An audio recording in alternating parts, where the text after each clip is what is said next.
Word. session, which we are. Yes, we are. Yeah. Oh, I would have showered afterwards. My What's hair's all up? nappy. I would have showered Mm. afterwards. My hair's all nappy. Your hair's not nappy. I Not gotta yet call on though. the I'll rain. be I'll be like the Boris dude from the England, the new prime minister. Is What that better? Is he that better? was the mayor when I lived in London. He was a schmuck then too. the fuck did you John live in Oliver London? roasted him. When I studied abroad, I lived there in 2013 to 2014. But I've been going to the UK since 2005. Studying abroad.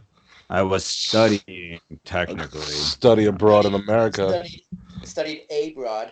Heyo. Ayo. The fucked up thing was though, Ricky, you would know this is as an out-of-state student going to school in Maryland, it was cheaper for me to study in England than it was for me just to attend classes in Maryland because I got the in-state rate if I went abroad. What? Yep, So you could have studied abroad like your entire career, exactly. and you would have Exactly. gotten cheaper than studying actually in the state of Maryland. Correct. That's such Thanks. horseshit. Thanks, Obama. Not even. Not even. I don't even know who to blame for that one. Yeah. No, you blame the government for guaranteeing student loans. Yeah, I guess so. That's Obama.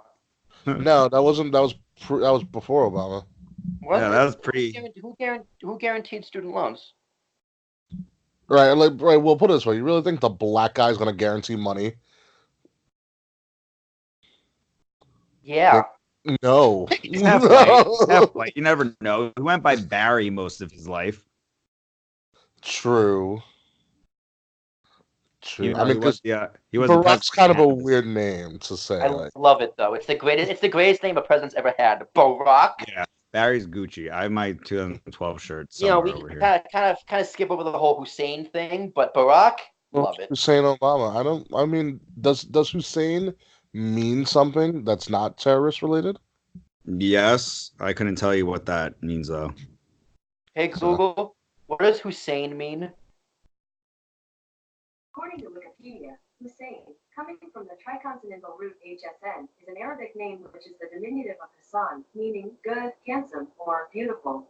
Meaning good, handsome, and beautiful. There you go. And he was a handsome man. He aged terribly. He was handsome in 2008. Oh, they all aged You see terribly. what politics does to you? Yeah, Dude, Trump has aged a day. All right, Because he has Trump's- not. He looks younger. Trump's a life model decoy. Speaking of, Ricky, do you want to be on You Mad Bro this week? We're talking about the shootings that happened over the weekend and the whole psychology behind that, and how Republicans are blaming Republicans are blaming video games. Oh, yeah, I saw because the video gamers were trending on Twitter. Yeah, it was that, and Tucker Carlson also said that white supremacy is a hoax. Wow. Yeah, What? I wish I was. Even I was like, "Damn, Tucker, that's bold even for you." Yeah, that's even. So the time has come where I can finally roast Republicans. I've been waiting for this. Time is now. I mean, that you know what it is? That's such an old trope that they tried to use when I was a child. No, that's exactly what it was. Literally, this is my point. I'm like, wait a minute, Republicans. Just wait a minute. You want to keep real guns, but ban the fake ones. People wonder why I got out of that field when I did. Here's a novel Ooh. concept. How about you ban the real gun so that we can't actually simulate this shit? Yeah, I get the whole it simulates violence, but you know what else simulates violence? You know, seeing it every day on the news and it's being quote unquote normalized. It's like, Yeah. oh, two shootings happened this weekend? That's not surprising. They're gonna say that it's wrestling next that makes people violent. That's what they're gonna say. My mom tried to use that one on me too. Oh yeah, of course. Oh, I have a theory that UFC is slowly going to morph into wrestling. Oh, And we're it's gonna fine by me. we also do have something to talk about as well with UFC. Well, didn't that one UFC star use Angle's music too in his debut to the Octagon? I heard. Well, no, we're not talking about that. We're talking about the cyborg controversy. Oh yes. Yeah, UFC's done with her. It's like, yeah, we're not renewing her. And you know who's going to be calling soon? Hi, this is Paul Levesque of WWE. Huh, you might know me as Triple H. Yeah. Well, you might not know me, but let me introduce myself. I'm Yeah. Triple H. Heard Dana White screwed you over. You know who won't screw you over? Vince McMahon.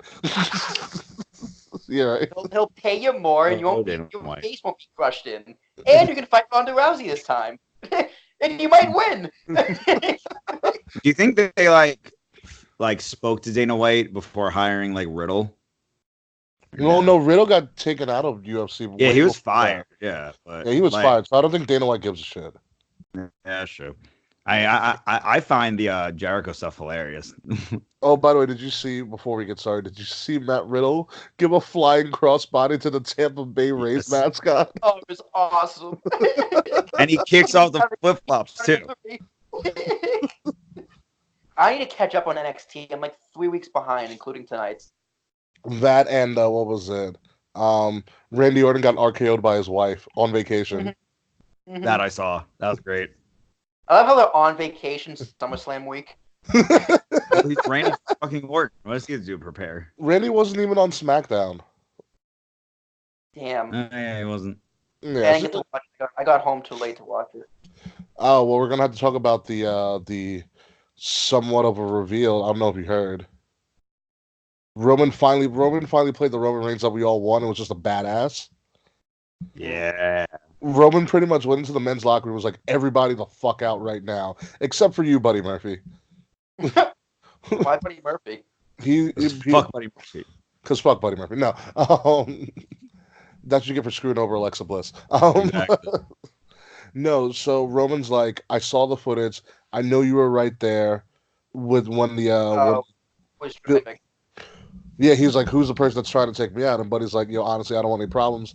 I don't know. And Roman's like, I don't believe you. I'm gonna ask you one more time. Like he stands up like, I'm gonna ask you one more time to your face, who did it? And if you don't give me the right answer, we're gonna have some problems.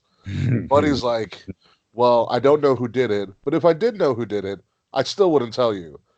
So then Roman proceeds to assault him around the entire locker room. It was great. He literally like throws him into a locker, throws him like halfway across the locker room. I feel like, I don't know Buddy Murphy's like indie pedigree, but I feel like in a way Roman was like getting his like pent out aggression on these like 205 like flippy fuckers. They're like, nah, fuck that. And yeah, Roman, I don't know if it was a good camera angle, but it looked like Roman legitimately forearmed him in the jaw. Like, he forearms him in the jaw, and he holds it there, and he's like, give me the right answer. And he's like, it was Rowan. And Roman's like, what? And Buddy's like, yeah, it was Rowan. And like, Roman's like, you mean Daniel Bryan's Rowan? Was Daniel Bryan there? No, I didn't see Daniel. It was just Rowan. And that's how SmackDown ended. He should have been like, who?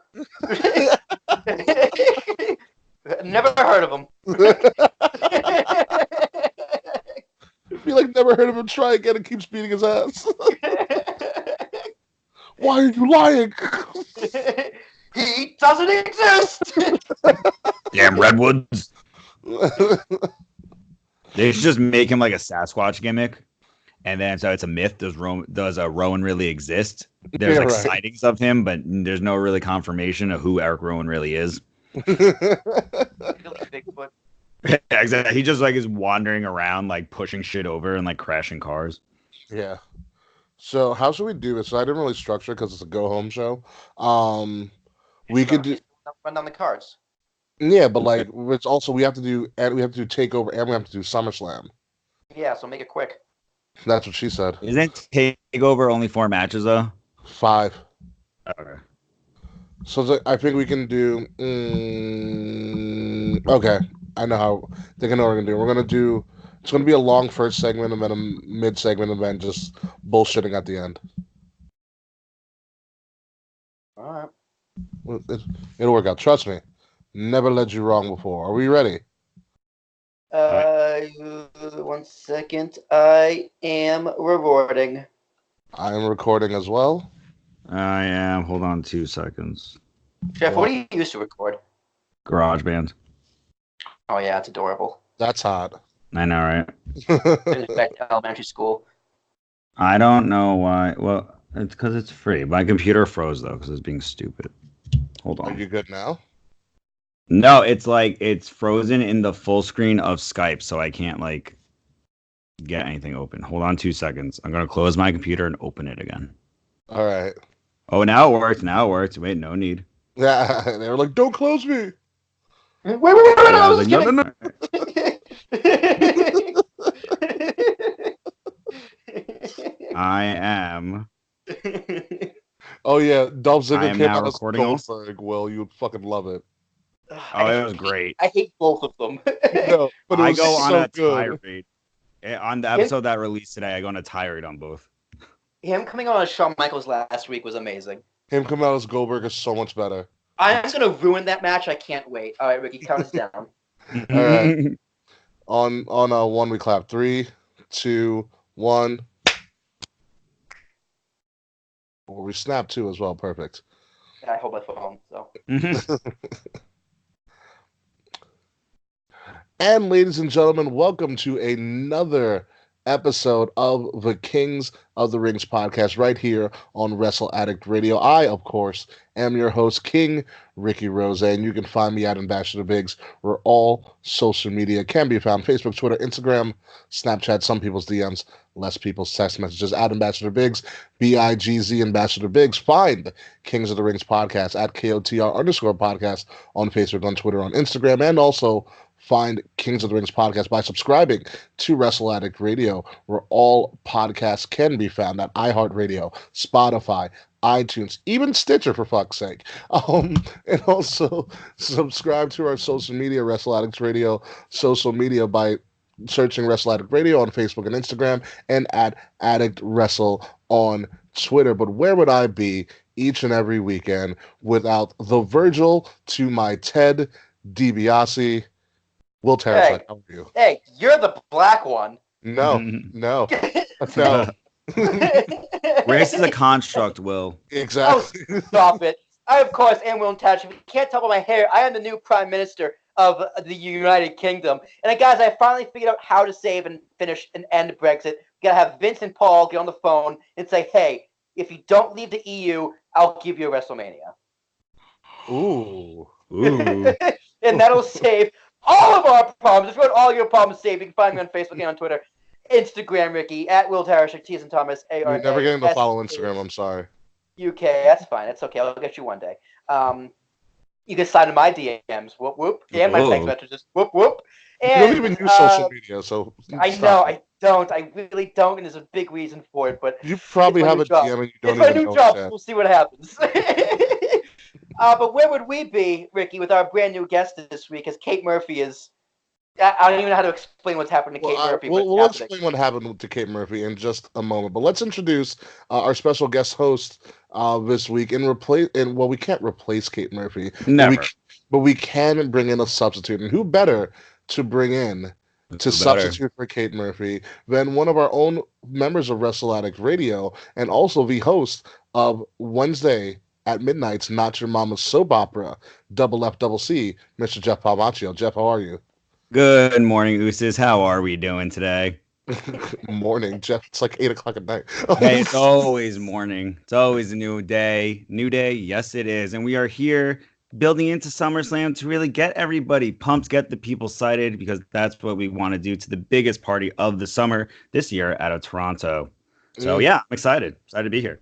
Yeah, thank you for filling in on such short circumstances. Unfortunately, Kate Murphy could not be with us. The Queen Bee had a little bit of an ovary outage after finding out that two of her favorite people, the daddy that is Roman Reigns and the man that is Becky Lynch, are going to be the cover superstars on WWE 2K20, which will be coming out on October 22nd, I believe, to all current gen Xbox One X and PS4 consoles. So let's start there. I'm gonna buy it on the PC. I'm gonna buy it. And on the PC, sure. Roman Reigns, and we have Becky Lynch. What do we think about these two cover athletes? So I love it. I gave my take also on the 40th episode of Not Your Mama's Soap Opera, which Happy debuted. anniversary. Thank you, which debuted today exclusively on Wrestle Act Radio. But I love it. I think that if you watch the ad with Becky literally breaking through the glass ceiling, I think it's very metaphoric of what she actually accomplished in the ring and why she deserves to be there. With Roman, I think it goes without being said, the obstacles that he's overcome in dealing with leukemia and that resurfacing and making his triumphant return to the ring. I mean, these two were definitely their years. You finally got Roman over, and Becky finally reestablished herself as her proper place atop the top of the four horsewomen. So I love it. I'm buying it. Yeah, I have no issues one way or the other. You know, I think it would have been nice to have Becky just on as her own by herself. Yeah. I think she's deserved it by herself. But Roman Reigns, there's more important things to bitch about in life than who's on the cover of a video game. So Becky, this is the first woman to be on the cover, and the first time in a long time, the first time since the 2K era that we've seen more than one person on the cover. Last time was SmackDown vs. Raw 2009, Triple H and Shawn Michaels. Mm-hmm. Well, Fun I fact mean, for you. there's no. We should be bitching about people on the cover of a video game. However, I'm going to bitch about people it. being on the cover Do of a it. video Uh-oh. game. Number Here we one, go. Becky Lynch is not the first female to don being the cover of a video game for WWE. I That's think that first 2K, right? in First the first 2K. first in the Yeah. 2K, I will give her that. Who Stacy Keebler actually And which Wilson game? also. for a Nintendo GameCube WWE video game. Oh, I guess that counts. She was flanked in the background by John Cena and Triple H, but Stacy Keebler was technically on that cover. Um, let's get to Becky and Roman here. Yes. Becky makes sense. Becky's been breaking ground all year. Won the first ever women's pay-per-view. Tore the house down on Evolution last year. Tore the house down when she turned heel a year ago on Charlotte. Had her Austin moment, quote unquote, leading into Survivor Series. When you look back at Superstar of the Year, overall Superstar of the Year, gender notwithstanding, I think we can all agree that Becky Lynch probably deserves that title of Yeah. Superstar of the Year. In You know, all of wrestling. I mean, she's the yes, face of the company, right? I mean, I in think you all have wrestling, Seth. It's you not know, Seth, it sure as fuck isn't Seth. so it God, might as well be the man's man. Seth's struggling, and we'll talk about Seth when we get to his match. So when you think about that way, you can honestly say that Becky Lynch is the MVP of wrestling, especially when you add to the fact that she's the first ever first ever woman to have like she sells the most merch out of any superstar, gender notwithstanding, is Becky Lynch. Surpassed Cena, surpassed New Day, all that hot shit. She's the MVP through and through. I Hell yeah. get Roman Reigns, and I don't want to sound like an asshole, but I might. So who cares? I'm But okay, used to it. It's okay. he came back from leukemia, and that's a great accomplishment. But to say that he had a great year is not true at all. He didn't have a good year. Joe had a great year.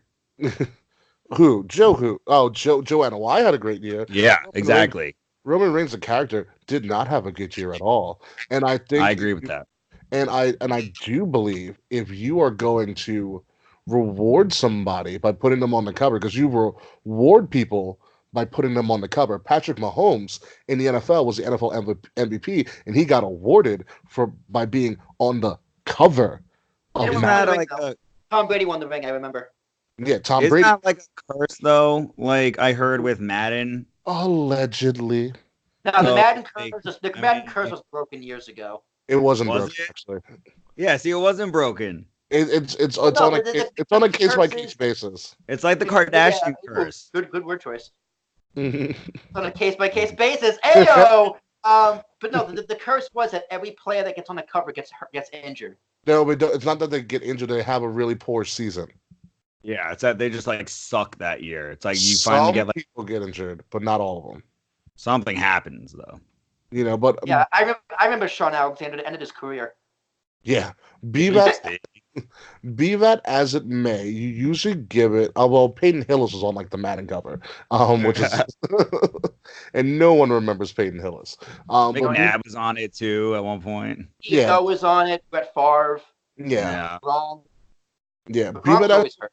It was Being OBJ. I don't know. no, what? No. No, OBJ was not on it. Yeah, I didn't think so.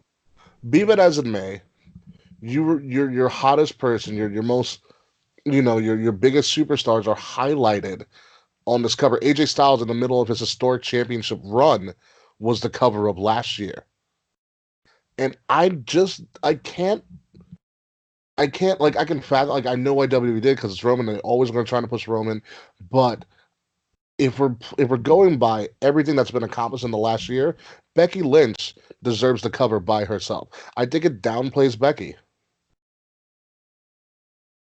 I think you're looking too much into a video game. I'm not. You got into wrestling because of video games, Will. That is true, but not because who was on the cover. You know who was on the cover when I bought the first special video game? Brock Lesnar. Undertaker front and center. Hey, John you know Cena what? to the left, Bobby Lashley to the right.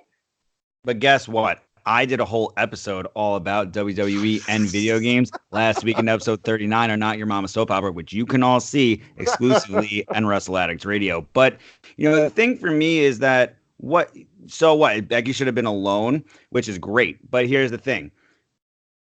If, let's say, I think what it really comes down to is that commercial, the ad that goes with it. Because if you see that ad, when she breaks through, she says she puts something in Hulk Hogan's glass. I don't know what that was. She was like, nice party, and like she was eating something. Yeah. And then Roman says to her, what, like, good job, man, or something like that. Or like nice entrance or something. Something like that. But what that does, though, it establishes that Becky Lynch is on the same plateau as a Roman Reigns. Which is it's not great, but don't put Roman on the cover too as well. Roman didn't do shit in that commercial. He was just standing there. I think it's literally just to make that juxtaposition. They don't want to put Seth and her on it. God, no. Roman and her on it. Have you seen Seth's month lately? I don't even care. Seth Rollins is having a bad summer. Like, I was watching an old Tyler Black Kenny Omega match, which was great. It was an old ROH match, but like that is far and away from who Seth Rollins is now. Yeah, no. Seth's pretty much just a throw rug at this moment. They should have put Shane on the cover. Just Shane and a bunch of money. It's called, piss everyone off. Call it the best of the world edition. The best in the world edition. It's already a SmackDown, like that's a special, right? Yeah, the exclusive thing is going to be SmackDown 20th anniversary, like box set or something. You'll get like a piece of the ring from old SmackDown rings, and then you'll get like something signed from one of the SmackDown legends, which will be Rey Mysterio, Edge, or Kurt Angle. All right. And a bunch, obviously, all the unlockables, new storylines, and China, right? And China. China is making her return. China and Hogan are both back in the game. That is, yep. China and Hogan are going to be back in WWE. I'm going to buy it. I'm probably going to buy like the Ultra Deluxe edition because I fucking enjoy SmackDown, and I was there when SmackDown first debuted, so like it's a big thing for me. So the SmackDown 20th anniversary thing I'm really going to enjoy. I'm going to like the fact that they're hinting at an all-female career mode. The 2K showcase mode is going to be about the 4 horsewomen and their evolution. So it's Becky, Charlotte, Bayley, and Sasha all going to be featured in that showcase mode, which means it's going to be awesome. Yeah, Sasha. I just want to be able to play Sasha versus Bayley at Brooklyn 1. That's all I want to do. If they do that perfectly, it's a 10 out of 10 for me. I've been saying this for years when it comes to video games. The only thing I care about is the story mode for you're my career guy. And Lashes was nuts. Lashes was crazy. But I'm giving it a chance this time because it's 2K20. Yeah. So I'm gonna buy that 2K20. I'm gonna buy NBA 2K20. I'm gonna buy MLB The Show 20. I'm not buying Madden 7, but I haven't bought Madden forever. Madden's good, dude. I feel like every 5 years I'm gonna buy these games because they're just the same thing over and over again. Are you gonna do FIFA 20? Are you gonna do NHL 22 as well? No, I've never bought a shell game. Never played FIFA. So just those 3. FIFA's fun. Exciting. Yeah, FIFA's fun. I know FIFA's fun. It's just I've watched people play. I don't know anything about soccer or football, if you will, because part of my French. But I just don't Well, have any. you kick a ball into a goal. Yeah, that's pretty much all you do. That's the whole thing. Yeah. And the clock goes up. The Yeah. Yankees are winning. What's up? The Yankees are winning. Oh, that's Good. good. Won like 7 in a row. Good. About time. Yeah. So let's move along from 2K. It's coming out in October. There's going to be more stuff revealed from it. I'm very excited about it, especially with last year's. What's up? Maybe Dave will open this one when he buys it. We need to find that out because I don't know You if never Dave, opened it? I don't think Dave bought the Ric Flair edition, and as of last time I asked him, he hadn't opened it. That was like 2 months ago. I wanted to buy. I regret not buying the NXT edition because it came with that Balor statue. Oh That's yeah, I sick. remember that. Remember that one? That one was sick. Mhm. I didn't buy that Yeah, though. oh, I forgot. I want to know if Dave actually opened his 2K19. Someone call him. He's back from Europe. Yeah, look at Dave on just to answer that one question. Nothing else, just that. It did- So, All right, Dave, fuck off. Oh, don't do that to him. Anywho, let's speaking of telling people to fuck off, Dana White pretty much told Chris Cyborg to fuck off after some controversy that leaked from the camp of Cyborg with a doctored tape of some sort where Dana White is trying to bully Cyborg into wrestling Amanda Nunes and all this controversy. So at some point last week, Dana White said, fuck Cyborg, I'm taking her out of her contract. She doesn't want to fight. She doesn't need to be here. So on and so forth. So Chris Cyborg, one of the most vicious women in UFC, or yes. formerly of UFC, is now, yeah, For years, is now a Cyborg agent. was known as the baddest bitch on the planet. She was absolutely unstoppable. Then Amanda Nunes was just like, hold my beer while I punch your face in for 45 seconds. Mhm. Pretty much. But that being said, Cyborg is probably the hottest free agent female in all of sports right now. Yeah. Period. She's a name not as known as Rousey, but she No. doesn't need to be. Her performance in the Octagon speaks for itself. She is a Yeah. badass and absolutely terrifying. And one of the things we never saw in the Octagon, in and of itself, was Rousey versus Cyborg. Because when Rousey was on her way out, Cyborg was on her way in to the UFC. And for years, we always wanted to see Rousey versus Cyborg. And for some reason, unbeknownst to me, it just never happened. Because But Rousey no. would have gotten her ass whooped. That's we don't. prime. Who knows? Who knows? But you know where it can happen now? If we play our cards right, we can get Rousey versus Cyborg in a WWE ring. Because don't put it past Vince McMahon and the WWE brass to contact Cyborg and bring her in. Because if there's one thing that Vince loves to do is to one-up competition. And what better way to one-up the UFC? What better way to one-up the AEW premiere Oh, AEW. than to say, oh, I see what you guys are doing. I have Rousey versus Cyborg, something that no one else could do, and put him in a WWE ring. Yes, but here's the thing with that. It's a money making match for sure.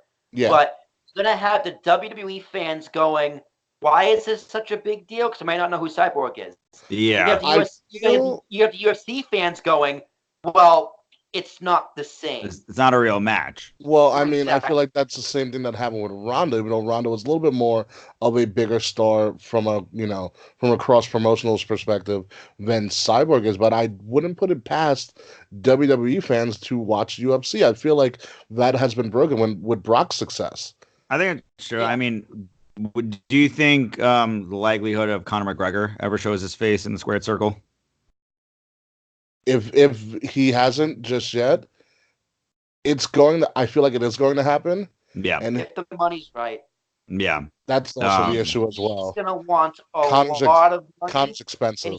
and he might be a guy. He might just be one of those guys. Like, remember when Kurt Angle came in? He's like, I don't want to lose. Yeah.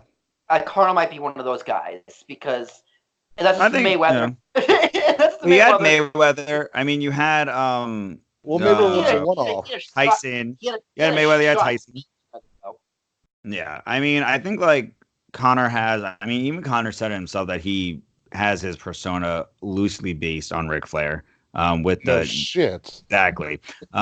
So I mean, I think that it lends itself even more so than a Ronda, but Ronda was perfect for fueling that women's evolution. And I Yeah. think arguably we're seeing that impact of her being out now, and the rumors of her coming back. Do you guys want to see Ronda Rousey back in the WWE? She's got to have What's an not? opponent. She's on. She Got to has have an what a opponent. preg vacation now or whatever, something It's like that. impregnation That's it. vacation. One of the Impregnation best vacation. phrases I've ever heard in my life.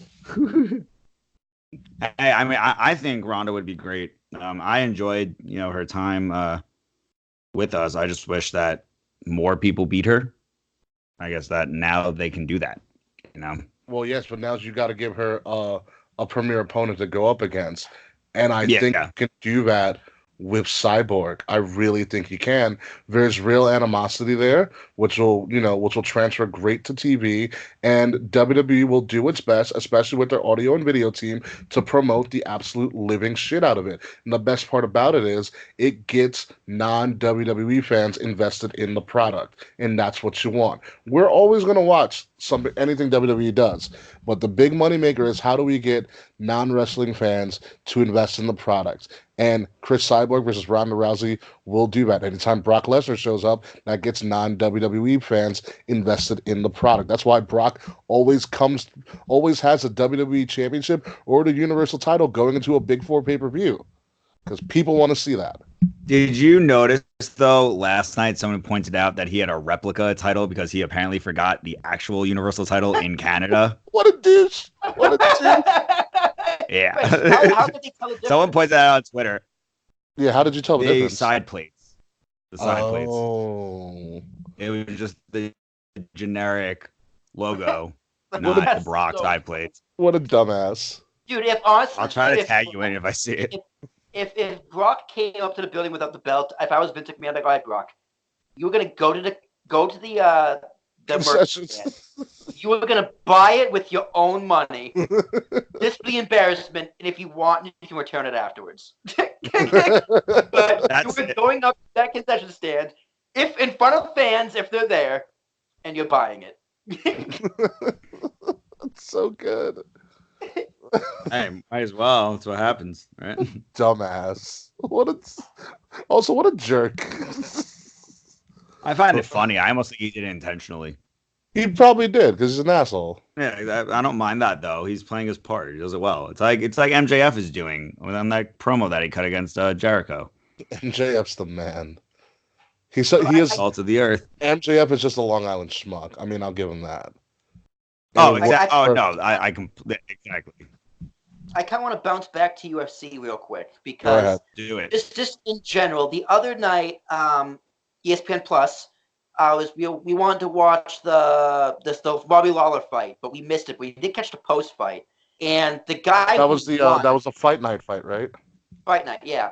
But the guy who won, was on the post show for like an interview, Okay. and naturally, of course, his next opponent was in the suit doing commentary, and I was just Oh. like. Oh, how I was just like- appropriate. I was just Yeah. like, wow, this is just WWE written all over it. Absolutely. Of course. And wouldn't you know, as soon as he came out with his belt, security, I'm putting that in quotes, came out around the desk, and these guys just went off for 5 minutes cutting promos on each other. And Jared, my friend Jared, who doesn't watch wrestling, was just going back, eating up, loving it. Now just sitting back. They scripted this shit so hard. This shit's so scripted. This shit's definitely scripted. Oh, definitely. But I mean, maybe not so much scripted because it wasn't like I say something, you say something. They were talking over each other, and it was very well done. But what do you guys think of UFC kind of taking this model of like, obviously the fights are real. The fights are always Yeah. going to be real. Yeah. But the idea of even these two guys playing it up. Yeah. Because this guy who's a champion is a dick. He looks like a dick. He acts like a dick. It's part of his quote unquote character, but it's Yeah. also real. But it would be smart for UFC to kind of play off of what WWE does and kind of work your audience with a real fight. I mean, the WWE influence can be seen in all of sports. Definitely can. I mean, You know. ESPN covers WWE now. But not even that. Let's go even basic. This could even be something for your next podcast about Ooh. WWE and sports in general. Think about the way that we do player entrances in the NFL. They Mhm. Oh go yeah, they go through a or tunnel. even There's entrance music at fire. baseball games. There's pyro. Baseball players walk up to entrance music. You know, during the NBA finals, each player gets introduced under a spotlight, and being announced by an announcer. Do you think all of that stuff happened before sports entertainment became a big deal? I would think Well, not. I think ESPN in general, though, is sports entertainment. Don't sit here and say it's Absolutely. like Stephen A. Smith is not a sports entertainer because he is. He goes there and he talks trash to He's Max or obnoxious. to Skip Bayless. And what he's doing is he's entertaining. He's making you care about things that you normally wouldn't care about. But why do you care about Kevin Durant Although, going to the Nets? Okay, well, maybe it's someone who does not care about basketball. no, but no, If but he goes continue. Continue, sorry. no, I was just saying that like if he what he does is he makes people about his whole Kevin Durant rant about how he was so upset about coming to the Knicks. If it was not a marketplace like New York, maybe it wouldn't have been a big deal. But because Stephen A. made it a point to know, he's like, no, I'm gonna like be really passionate about this. It got the views and it got the virals, and so now it's a story in and of itself, just him reacting to Yeah, that trade, the trade itself. yeah. Also, I know people who are close to Stephen A. Smith, and Mm. that's actually him in real life. Yeah, exactly. But and doesn't that I also believe. sound? I mean, to me, that sounds like Jericho when he says you have to turn yourself up to all the way 11. Yeah, You're gonna get Chris Jericho. It's just or MJF. It's just he's MJF in case that's who he is. He even said in that mockumentary they made about him. yeah. Honestly, since becoming like a huge wrestling fan, I see wrestling that kind of like that wrestling psychology every Everywhere. Yep. like honestly, it's gonna sound the most obscure thing ever, but the world of rap battling. Yeah. It's Yeah. it's ridiculous because like these guys go in on each other through their raps, but behind the scenes like they're homies. Yeah. It's Yeah. crazy. Even they back in the day, they were saying that if you watch the Unsolved show, which goes into like the police investigation of Biggie and Tupac's murder, they were Yeah. saying how like other than Suge, like none of them were like Real actually gangsters. that hard. Yeah. Suge was, which is why, Ice Suge T is was a yeah, but yeah. But I think it's interesting that even they played up their own characters. I mean, when you think even about Biggie, he lives in Jamaican mom and in Brooklyn, but that was some part of his character and making, who Biggie Smalls was, making him notorious. That sounds a lot like what a lot of the big men do today. So And also, I mean, even thinking about from Biggie's perspective, calling himself the Notorious B.I.G., which then Conor McGregor took and named himself the exactly. Notorious Conor McGregor. It all kind of, they play off of each other, but it all has to start somewhere, and a lot of that started with wrestling. And then even Yes. even when you take it, even here's another one for you. Just take rap. Just take the genre of hip hop for you. Wrestlers get mentioned in hip hop so often. all And of it's Ric wonderful. Flair had his own goddamn song, Ric Flair Drip. Ric Flair, Yeah, woo! because you know why? If you watch the Ric Flair ESPN 30 for 30 documentary, Ric Flair was doing in wrestling what rappers had been doing for such a long time. All Oh yeah. rap, a lot of what rap is, a lot of a genre of rap or a subsection of rap, we'll put it that way, is about lifting yourself up because rap came from poor and impoverished neighborhoods up in South Bronx, um, Yep. and gloating about all the riches that you have. And so rappers really floated to Ric Flair because he was doing what they were doing. He just had a bigger outlet to do it.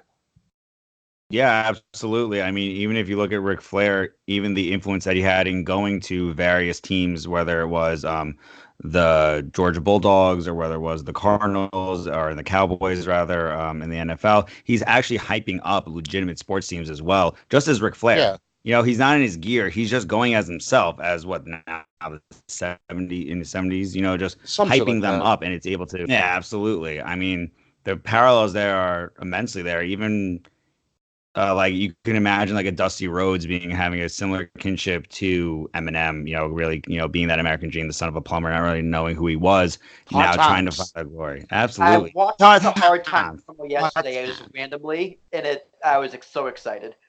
Really?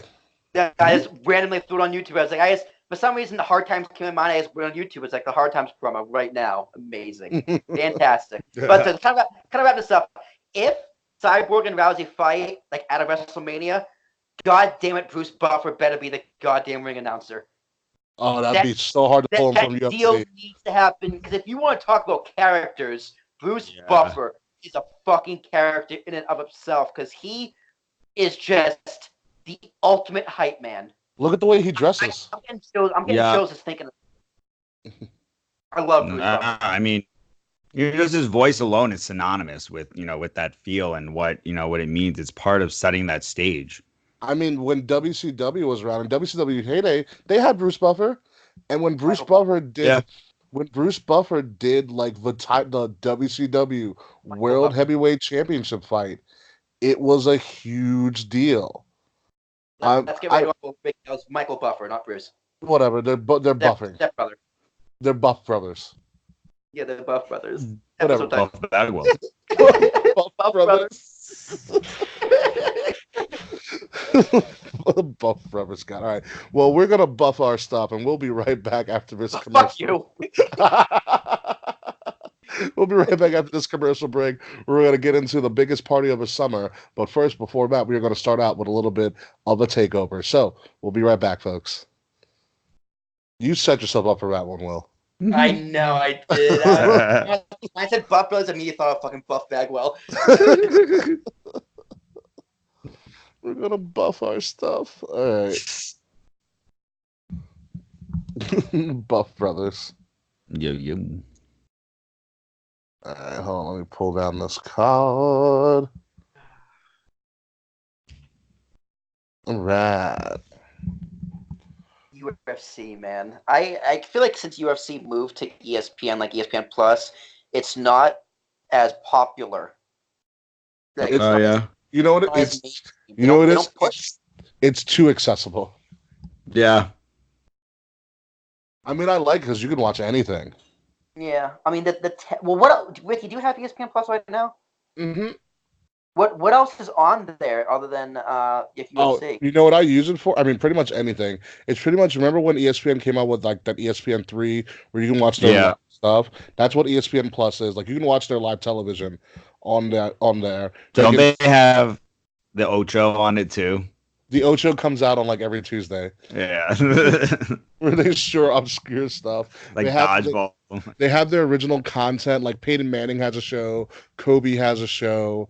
LeBron has a show. They have the entire documentary on the history of basketball, which, by the way, is one of the most amazing documentaries I've ever seen.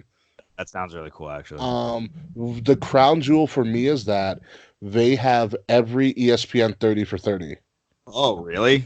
Yeah. That's huge. I can find them online, but that's still huge. Yeah, I mean, I literally legal when I was back in college when they first came out. I pirated the entire first season. Yeah, I'm pretty sure I did too. So, we pirated everything. Oh yeah, I would have still been a pirate if I didn't get 2 cease and desist letters, one in Maryland and one in New York. Yeah, no, I've got a bunch of those. I didn't download them though. Although I did. Yeah, we would torrent.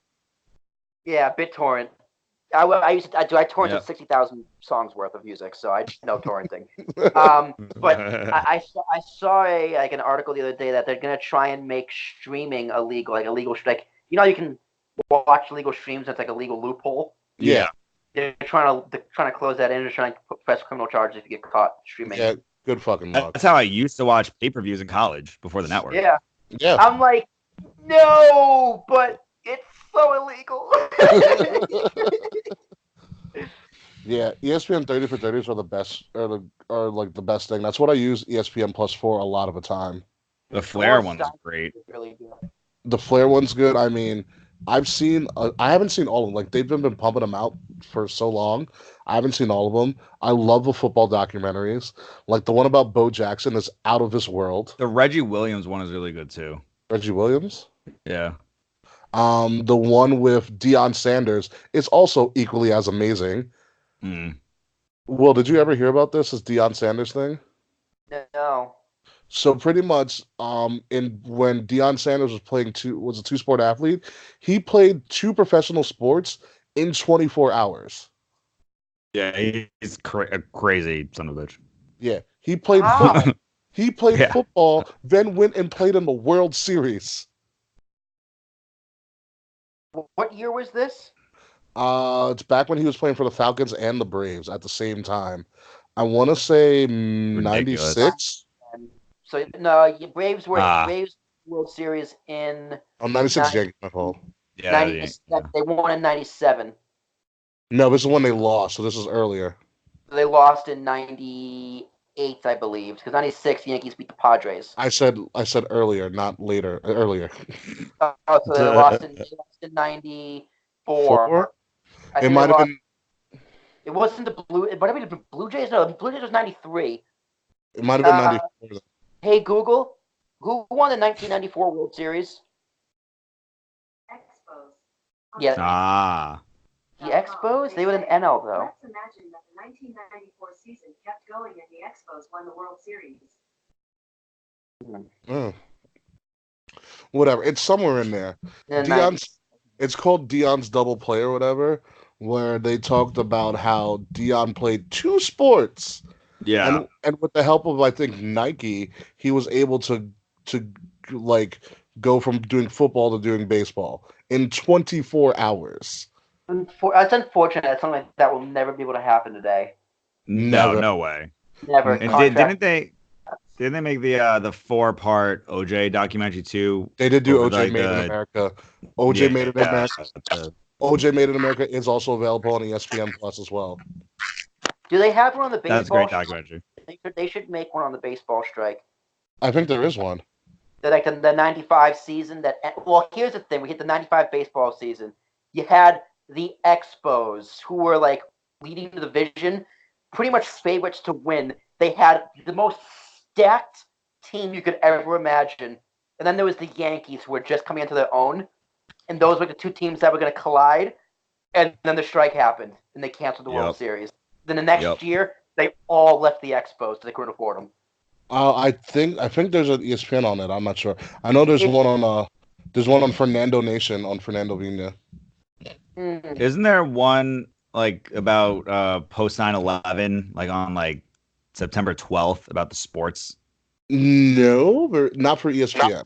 Oh, okay. Well, I saw one. Maybe it was just like a SMY thing, but it was about like It was specifically because that's like when the New York Piazza hit the sports. walk-off. Yeah. Piazza hit that huge walk-off home run, like their first game back. Yeah, Oh, like it wasn't a walk up. It was just in the middle of a game. Jeter did something too, right? And it was Jeter like, hit that home run. He became Mr. November to go to the World Series. Like, it was like the yeah, it's big like home so run much. to them to win the next game to go to the World Series, just to get screwed over by Luis Gonzalez and his fucking steroids. Oh my God. I George mean, Bush. even George Bush had WWE the though, when you think balls. about it, at the tragedies. George Bush Yeah. threw out the first pitch, a thumbs up. Yeah, Dude, that's also a ballsy move by a president. Hey, don't sleep on W. That's the only thing I give credit for. I mean, because you think about it, it's pretty much at a war zone at that point. You don't know what's going on. And he's like, I'm just going to go into New York and throw out the first pitch. exactly And why he then had- now in 2019, you have Braun Strowman posing with pictures with George W. Bush. With his guns. Fucking fraud. What a wreck. What a Oh, wreck. Braun. What an Who's absolute. worse, Braun or Seth? I don't know. No, Sep's got it bad. Yeah, at least Braun's huge. Are you ready to get back into this? Yep. All right. Gotta find my motivation. And ladies and gentlemen, welcome back again, Kings of the Rings podcast, right here exclusively on Wrestle Addict Radio. And of course, it is the biggest weekend of the summer in WWE because for this weekend, it is the biggest party of the summer. SummerSlam weekend is upon us, and so is the next iteration of NXT TakeOver. So we're going to start with trying to predict the wackiness that is going to be NXT TakeOver Toronto #2, because this is the second time that they are going to be in Toronto. The first time they were there, you had matches such as Bobby Roode versus the Perfect 10, Ty Dillinger, which opened up the show. Okay. Bobby Boy. Roode came out to a choir. Um, okay. You had it's one of the best entrances I've ever seen. You had Mickey James making her return versus Asuka. You had Hey. you had DIY winning the tag titles for the first time ever. Oh, classic. So this has been a long time coming. They are back in Toronto, as some people like to call Toronto Bizarro World, because Toronto fans are out of their fucking mind.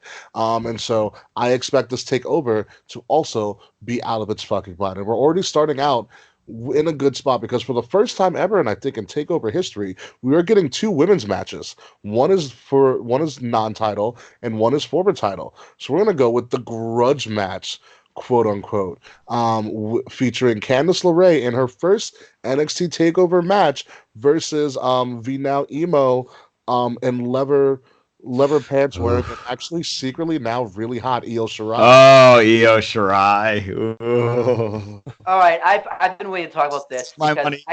I gotta call out your co GM there, Ricky, Mr. Mance. Mr. Man's call now. If you listen to Get the Podcast, he was not a fan of the EO turn. He didn't like the whole cage match. Wasn't a huge fan of how it went down. Listen to a show. He goes in all about it, and he's wrong. Because the cage match was awesome. The turn was phenomenal. The cage match was And fantastic. that's what I mean. He didn't like it. Io And Shirai. I was just like, how did you not like it? I mean, the whole thing where Io had a chance to get out of the cage, yeah, like, logically it didn't really make sense because, but it's wrestling. Yeah. It doesn't make sense. So, The turn, unexpected, phenomenal, and I need to catch up on NXT. But heel Io, I think, is exactly what she needed. It's a good kick in the ass for her. She's really hot as a heel, by the way. Mm-hmm. She just wears all black and like black pants, just really dark makeup. I don't need you. I saw like I saw her first promo. She came out, new music. I was like, who the fuck? Ooh, Io, I like this. And she gets cut the promo. She's like, I don't need any of you. oh, Io. Yeah. Oh, Io. Jeff, what do you got for this? So I think it's going to be. I think it actually depends on where the match falls, and given what Donnie does, I think though that Candice is going to take the victory. Really? Really? I think Candice is going to take the victory. Is this Because I think is this a debut for Candice on a takeover? That's what. So I think that the thing is with EO, you want to see what this Toronto crowd is doing, and it depends like where it comes out on the card too.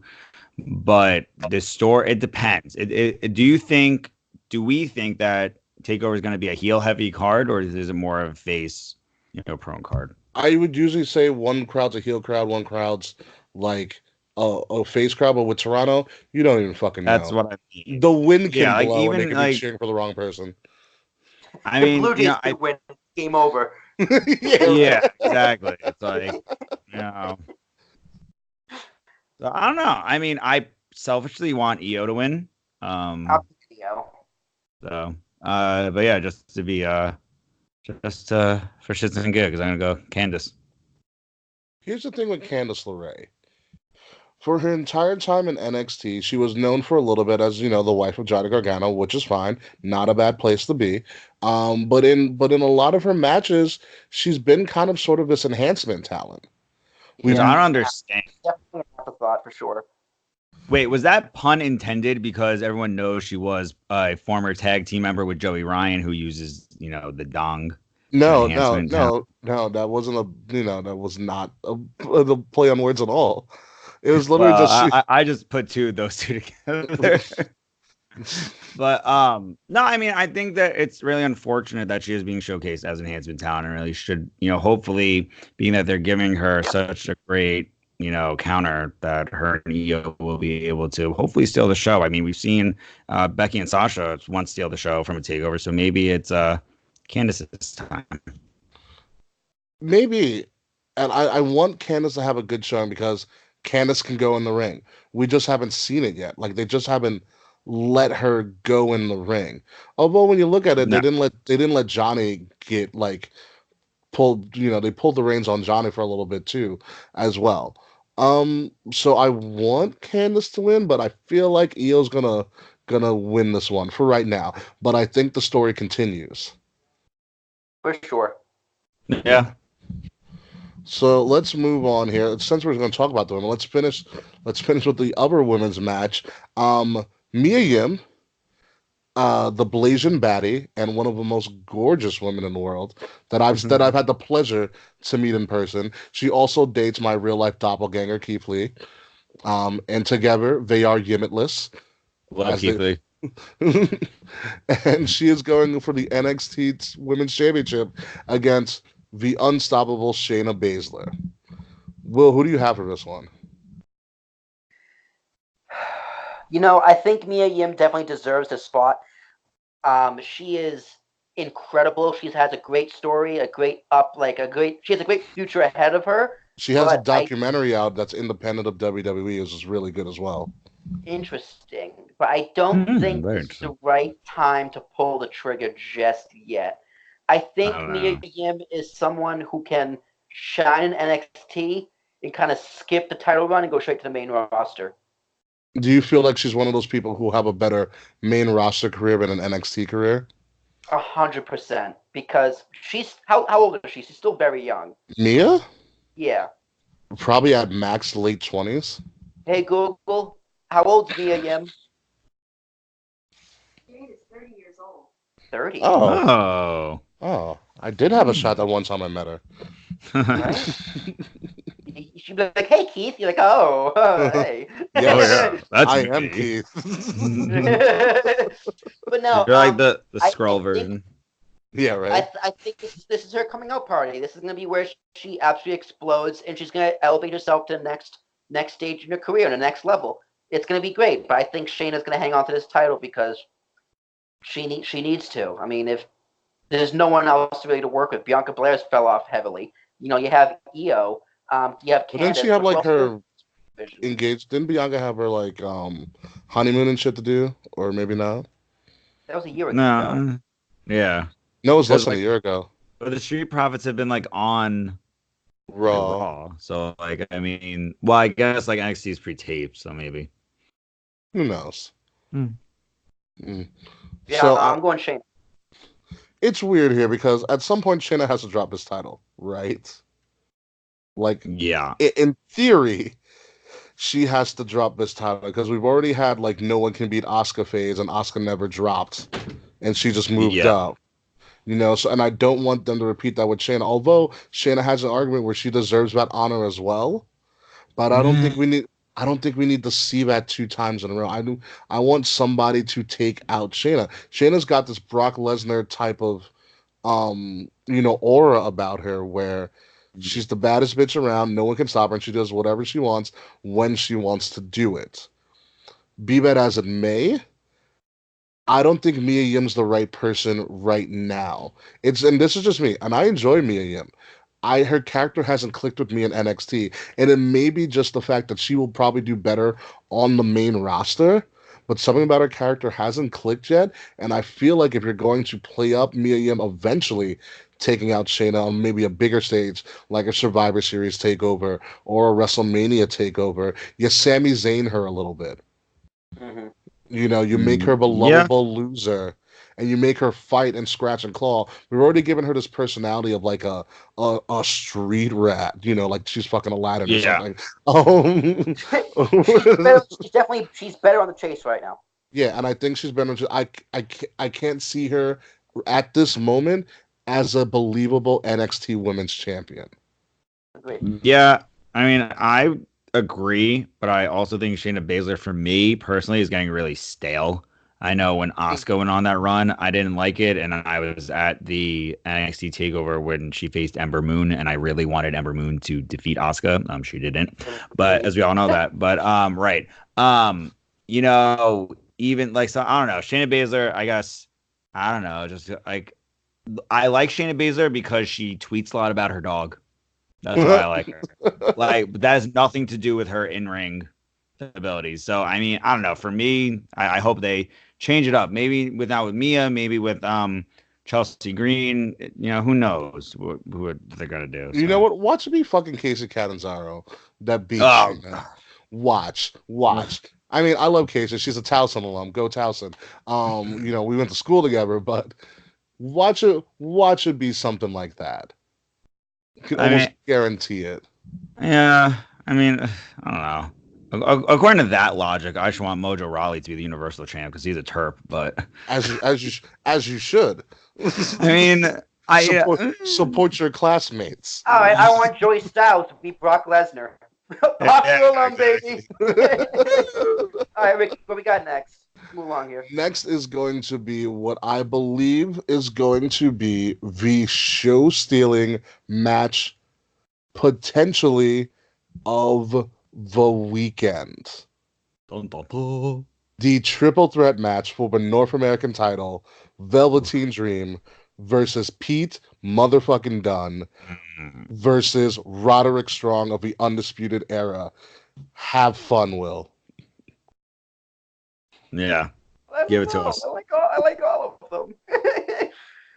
No, Velveteen's keeping this. Absolutely. These Yeah. guys gonna get like 25 American minutes or Canadian minutes because they're in Canada, and it's going to tear the house down. Pete Dunne is gonna sell like a monster. Roderick Strong is gonna I think Roderick Strong is gonna look the best. But Velveteen Dream is gonna sneak out and steal it. Maybe a roll up. I'm thinking a roll up. Ooh, that'd be totally a Velveteen Dream move too. Yeah, I completely agree, and I hope that Velveteen continues to call out Hulk Hogan now that Hulk Hogan is back in the fold. We've seen him do it several times before with Hulk Hogan not being back at the company. And that's always the thing that intrigues me with Velveteen is what he's going to do with his entrances. We obviously seen on his tights, call me up, Vince. We've seen the nods to Biggie, the nods to Hogan. What's he going to do this time that he's facing the Bruiserweight and Roderick Strong? I don't know. I mean, yeah, we'll see. Well, yeah, I don't know. Then he'll curse himself though, because he'll make himself lose. Mm-hmm. So, spoiler alert.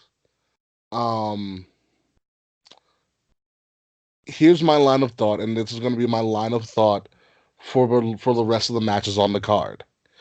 One of the things that makes a great heel or a great heel faction is that there is a kernel of truth to everything that they say.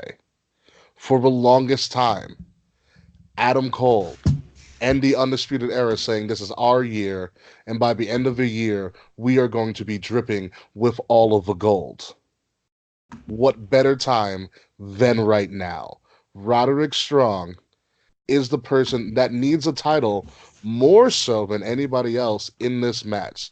Velveteen Dream is a made man. Pete Dunne had one of the longest championship reigns in the history of WWE. Roderick Strong had to share a tag team title with the rest of the Undisputed Era.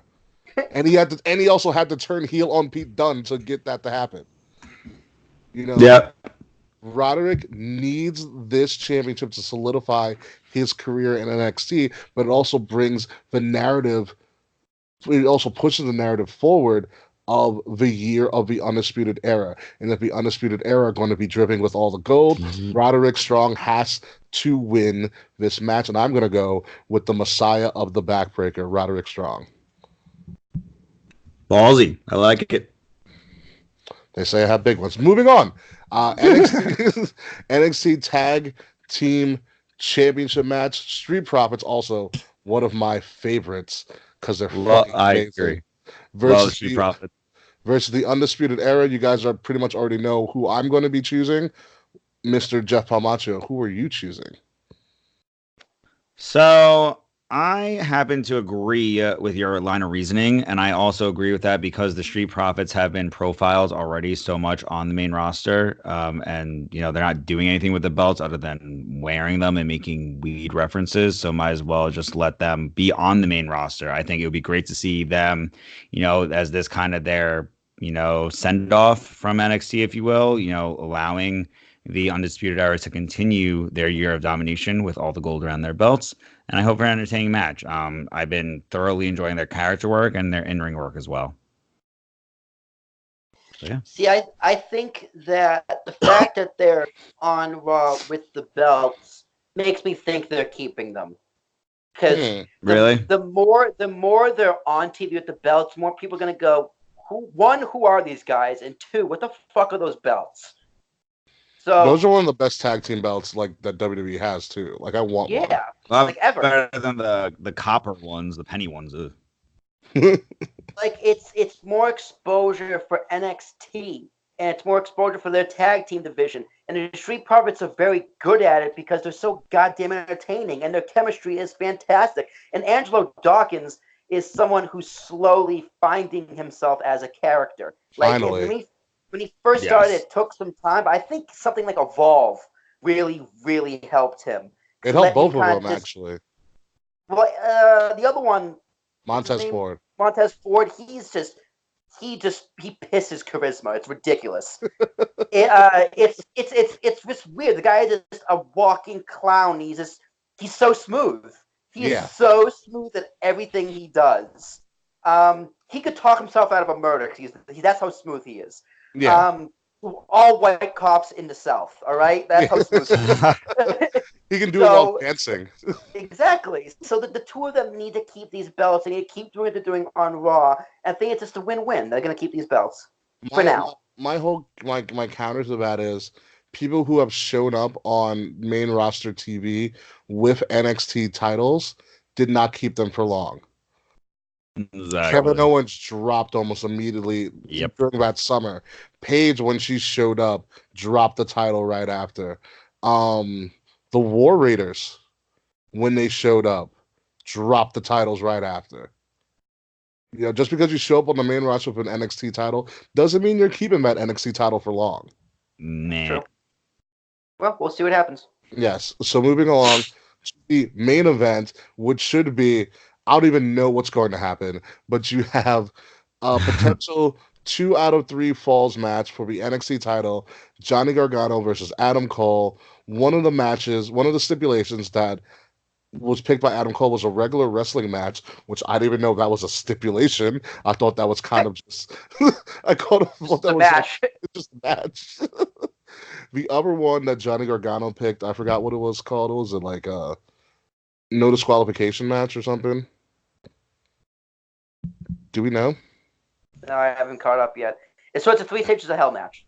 It's not a 3 stages of hell match. But it's something with like no DQ or extreme rules or something like that Johnny Gargano picked. So it's kind of a reverse of what the characters would normally pick. And then the third match, if it goes to a third match, it's going to be a match that William Regal is going to decide what it is. So we have no clue what this third match is going to be. And I say is going to be because you'd be a fucking idiot to think that it's not going to a third match.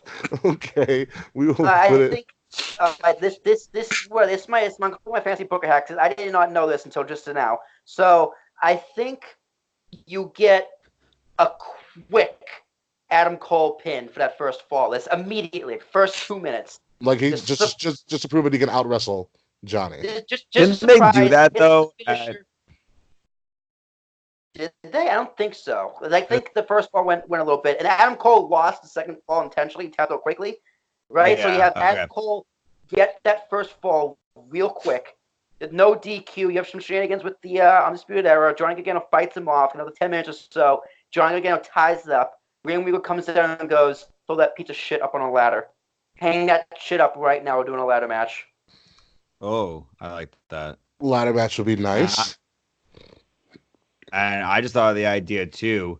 It's just purely me fantasy booking now. But if Undisputed Era closes out NXT TakeOver all holding gold, does the OC rain on their parade? No. Why? Because Finn's not there? No, not at all. You hold it all till Survivor Series. Yeah, good.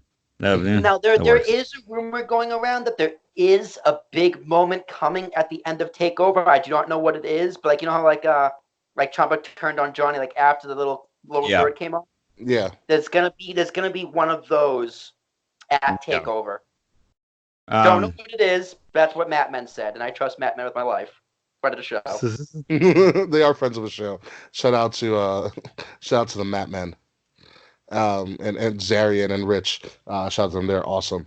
Uh I think ideally if this is fantasy, if there's a way they could hide it, I would say yeah. let's no, if there's a way they can hide what the stipulation I'm gonna say is, I'd say let's do it. I would love to see them do a Hell in a Cell. But it's really hard to hide a Hell in a Cell Hey, in an arena. You could do like what they did, like a casket match out of Buried nowhere. alive. A buried alive Yeah. match. And they Oh, just like we have roll him all out from this under the dirt. ring. Yeah. You just see like the old rosebuds coming out with the dirt going against the ring. Or just No, like guys, inferno match. It's gonna be a mixed tag mosh pit match. Did you see Rollins said that he doesn't think intergender matches could work? Rounds needs to stop taking F5s to the chair. I think what they should do is then call it for the last one to be an intergender match. Fly what's her face back from AEW and get Candice in it again. Just let the women fight for the final one. Oh, that'd be fucking hysterical. Just get Britt Baker back. Well, I can't. That's the third one. They don't even. You know, fight. here's the third match. You take a greased up pig and you let him loose in the Strap the ring. title.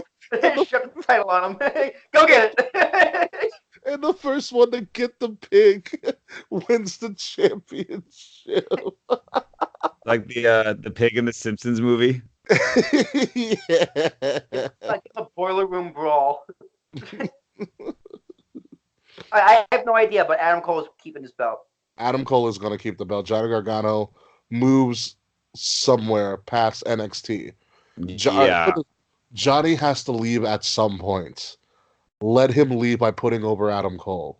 Does Ciampa come back? No. Not yet. I think you separate. Do you think Ciampa comes back? Yeah. You separate Ciampa and Gargano for a little bit. Ciampa's got to have his return by himself. I don't know if he's cleared. He's not. Do you think they call Johnny up first? Yes. And to be honest with you, I don't think Ciampa ever returns to NXT. And Ciampa does return. He returns. I don't mind if he didn't. He returns on the main roster, and maybe he foils something that Johnny Gargano's doing. Works for me. Sideberg, real quick. WWE PC, the YouTube page, has a 3-part little mini doc on Tommaso Ciampa and his return, and his struggles through the neck surgeries that he's been having. It's very powerful. It's very moving. I would say go check it out. One of the first things he says, like after he got his neck surgery, he was able to successfully hold his child for the first time ever. Wow. Yeah. And so it's a very moving thing. It's a very moving 3-part little mini doc called Blackheart. And it's on the WWPC YouTube page. Just want to plug that because I watched all of it yesterday and it's fucking phenomenal. But speaking of phenomenal, NXT TakeOver Toronto is going to be a phenomenal show, whether you like it or not, wrestling marks. Yeah.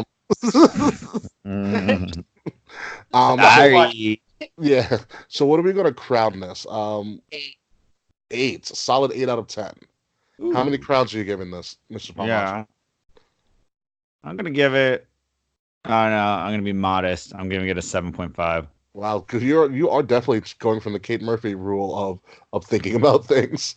Hey, maybe it's the Matt Riddle sense of things. Maybe. All right, I mean, as it has done before, TakeOver is going to supersede SummerSlam. I feel like SummerSlam has a lot to live up to, but I do not think they're going to accomplish all that they need to. So I'm going to give TakeOver a 9.5. Ooh. All righty. Yeah. So let's move along to the biggest party of the summer. And not do all like 18 matches. Yes, we are. We'll go through some really quickly, and then some of them we'll obviously skip through. Well, not skip through, but we won't highlight them as much. So here we go. Sounds good. Yeah, this helps me because in between packing my bags to go somewhere that may or may not be SummerSlam. Anywho, cruiserweight championship match: Drew Gulak versus Biff Busick. I mean Oni Lorcan. So Will, I know who you're choosing, but you got to say it for everybody. Biff, Biff, Biff, Biff. Next. So, so wait, hold on. So Will, if Oni Lorcan does win, will you like lose your mind? It's probably going to pre-show, so I'm not going to watch it. Which sucks. Yeah, that's true. Okay, that probably is the pre-show. One of the pre-show match that did get snubbed was we don't get Aleister Black versus Sami Zayn, which is kind of bullshit. Because Yeah. Sammy deserved to get a match in SummerSlam in like his home country, but No, he didn't. oh well.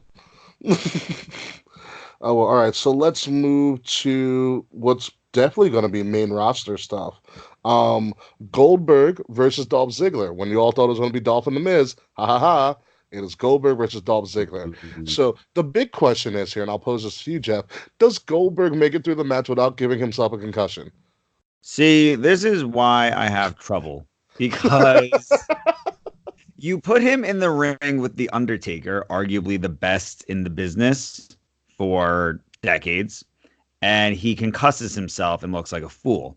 Now you put him in the ring with Dolph Ziggler, who, yes, he might sell better than Michaels did against Hogan, but that's what I think we're going to see. I think we're not going to have a Michaels versus Hogan type of match.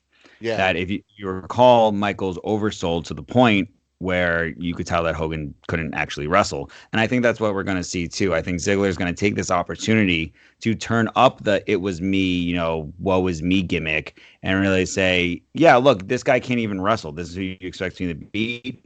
If you noticed on Twitter in his call out for the match, he tagged Ryback for it, not Goldberg, intentionally. Yeah, right. So I mean, I would like to think Goldberg makes it through. He definitely has his redemption needed. Because Undertaker got his redemption. Right, exactly. And Undertaker looked phenomenal with Roman and Drew back at that pay-per-view match. So I think it'd be great to see if Goldberg gets it. Hopefully he does, but I'm not too optimistic. Here's my concern. You put Goldberg in, who is notorious for getting concussions, against Dolph Ziggler, who is also notorious for getting concussions. I didn't even think about that. And it'll be a miracle if one of these people are able to walk out of the Scotiabank Arena without a concussion. Concussion match. It literally is a concussion That should be match. the stipulation. First one to a concussion loses.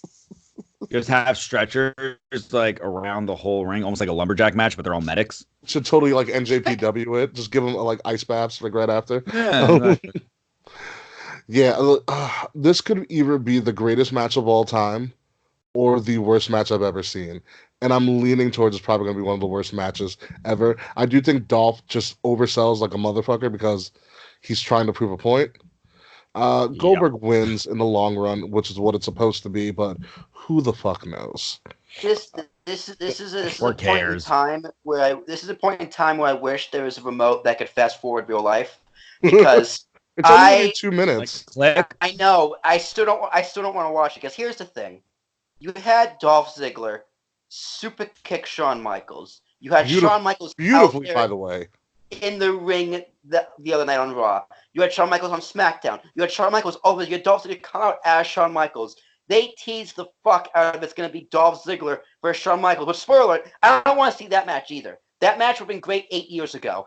But you kind of like built it up for like one match, and then you threw us a Goldberg, a Cyberg, and a left curve, and it's just like, what the fuck are you doing? It came out of nowhere. He mentioned Goldberg once in a promo.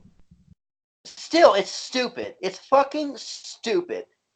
Yeah. Goldberg, this is ridiculous. I don't want anything to do with this match. Fuck off, Goldberg and Dolph Ziggler.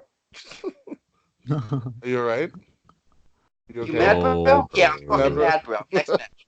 Next match, the legacy match, the Queen, Charlotte Flair versus everybody's first person that had got an erection to, Trish Stratus. Fuck this match too. I don't want to watch this match either.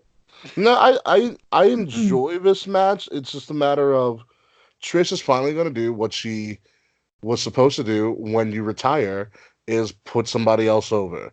Does Charlotte need to be put over? No, but Yeah. it's kind of a legacy thing. Did Roman need to be put over by the Undertaker at WrestleMania 33? Not really, but it kind of happened anyways. No. It's going to happen. Yeah. No. Although here's my gripe is that I don't think Charlotte's the best person to work with Trish, in my opinion. Stan, notwithstanding. I think Sasha and Trish would have worked better. Yeah. Um, Yep. I just don't think Charlotte and Trish flow together well in the ring, as well as Sasha and Trish have shown they can do in the Rumble. But this is what we got. I did not like the build to this on Raw at all. They had some weird match where it was Trish and Natty versus Charlotte and Becky. Mhm. And it was a clusterfuck as much as it sounds like it was, but like it wasn't a good showcase of anybody.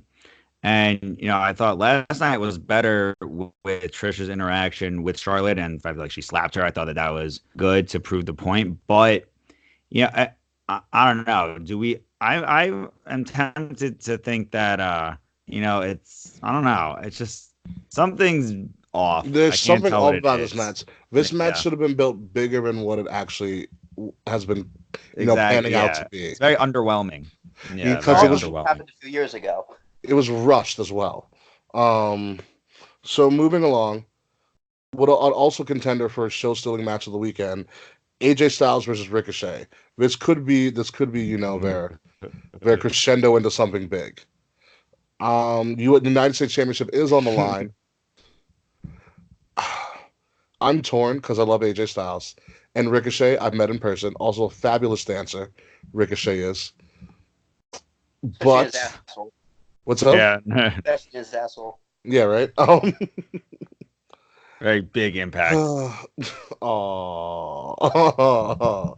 Gets down to that third knuckle. Does Ricochet get this title back? No, unfortunately. No. But it's going to be a ridiculous match. Meltzer wants to give 5 stars, but he can't because it's WWE. So AJ wins. Who do you have, Jeff? Yeah. All right. I also have AJ winning. I think that especially when you see Gallows evoking like old NJPW face paint, About they're fucking putting time. steam behind the exactly, and I think they should continue with it. And what better way to similarly how they got us to boo Daniel Bryan, how do you get us to boo AJ Styles? Beat WWE superhero who is Ricochet. Yes. And also, AJ Styles is on Raw.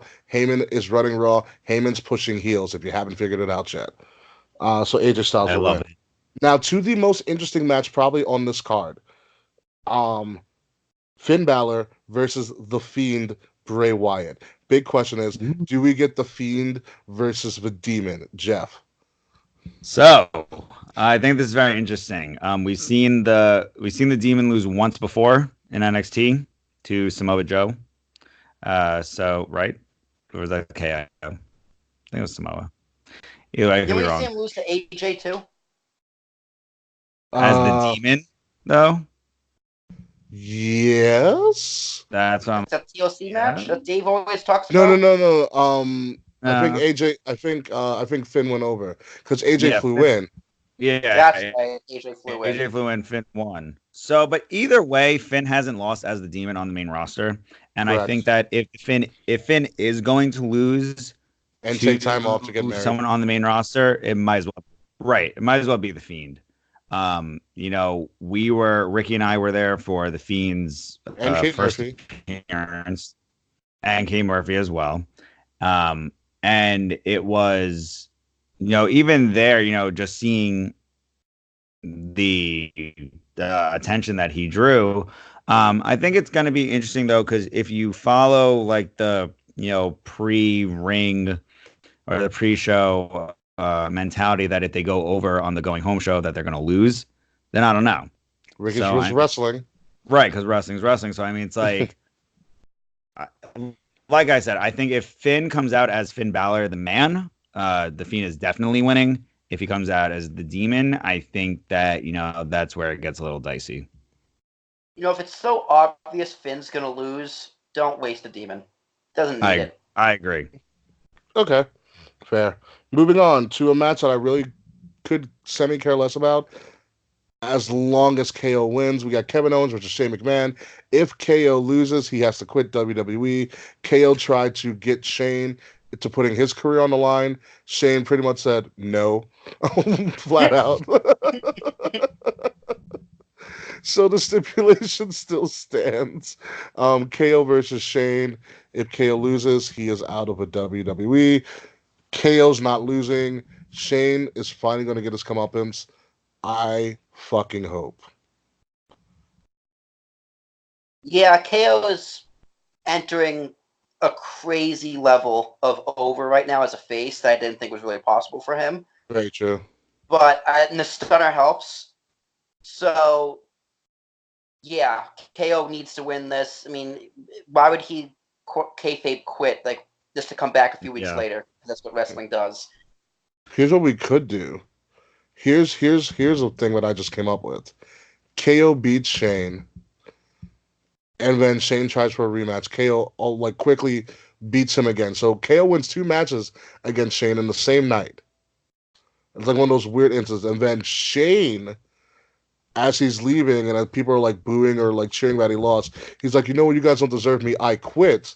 Shane is never seen on TV. Oh my God, who's running SmackDown? Q and Eric Bischoff the next Tuesday. Fine by me. Even though I don't think Bischoff wants to be on TV, but I think that's a great way if you're going to segue into a Bischoff era, like we've segued into a Paul Heyman era, bring in Bischoff to replace Shane. You can even do it like Vince did it like the first time, and they had that really awkward handshake. Nah, the hug, man. The big hug. The hug heard around the world. It was so genius. Oh, man. All right, so moving along, folks. It's championship round now. Women's title for SmackDown. Bayley versus Ember Moon. In a battle of 2 NXT legendary women's champions. Placement is key here. Placement, I think, is... Did Ember Moon win that women's belt? She never won it. No. Never won it. My fault. She got close to winning. Very close. She ran into the Asuka train. This can either, 1, be like a sleeper show stealer, or 2, it's going to be bad placement. It's a bathroom break. And I'm kind of leaning towards the latter. I know. It's hard. Placement. I think on placement. I think Will's probably thinking they're going to go after a really hot match, and they're not going to get the time they need to tell a story. Mm-hmm. Yeah, I can see that. Which is a shame because I think Bayley and Ember Moon really, really do have some good chemistry together. Do they bring Sasha Banks back?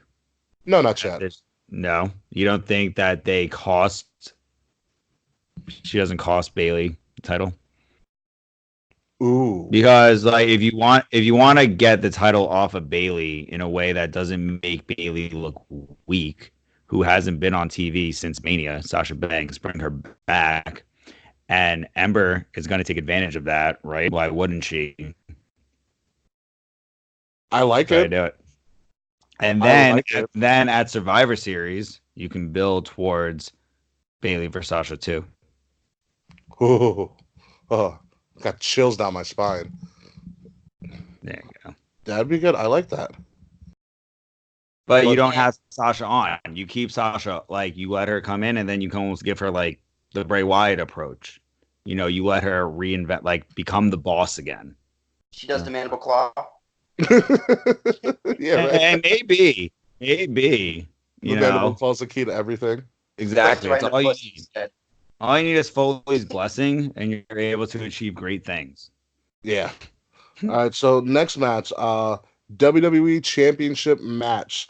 In the best example of long-term booking I've ever seen, Kofi Kingston versus Randy Orton. This one has actually has some legitimate beef to it, because I'm scared. Yeah, Randy did fuck up Kofi's title run, or attempted title run 11 years ago. You know, because he botched in the ring once with Randy, and Randy uses politics to stop Kofi from doing anything ever. And it took forever for Kofi to recover from that. So I'm scared. There's some legitimate animosity in this. Yeah. And I think from what I know, or from what it's been showing in the past couple of years, Randy's a changed man. He's not in the he's I say that very facetiously. He's not in the business of winning titles anymore. He's in the business of putting people over. He had to put over Jinder Mahal for an entire summer. Okay. Successful. Successfully put over Jinder for an entire summer, mind you, with the help of the great Khali. Be that as it may. Top tier talent, baby. you know, um, and I don't think that Randy needs another title because he doesn't. He's already a Hall of Famer. He's already one of the best superstars to ever grace the squared circle in any promotion whatsoever.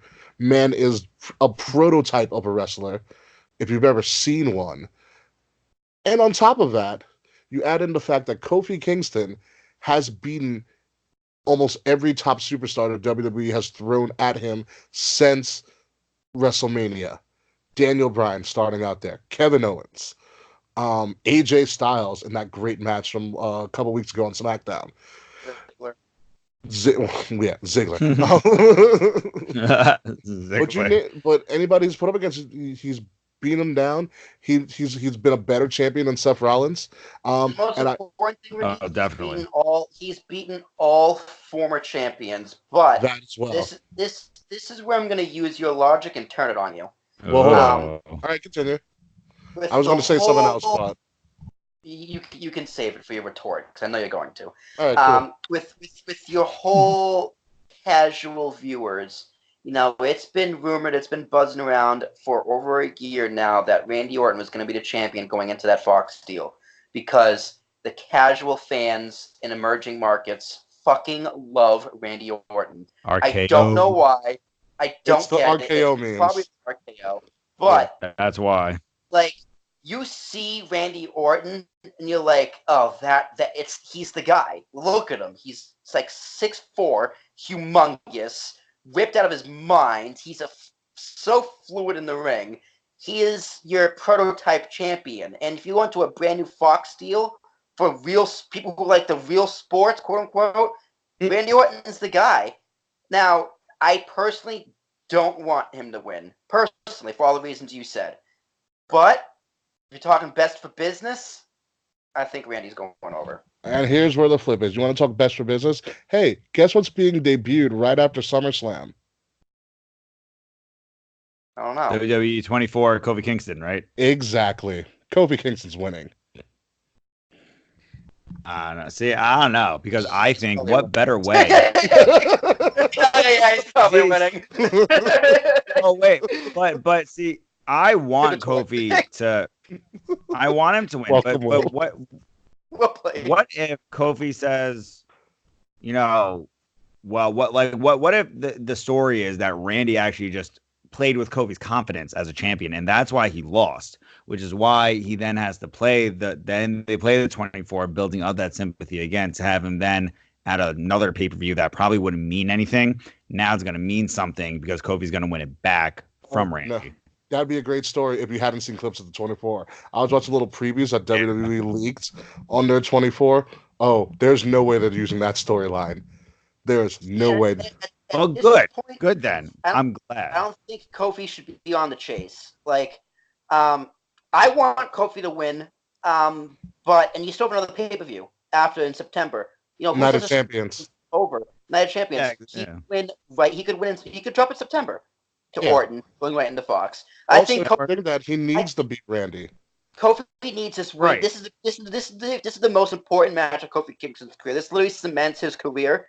Period. It's just the one blemish on his career is fucking Randy Orton.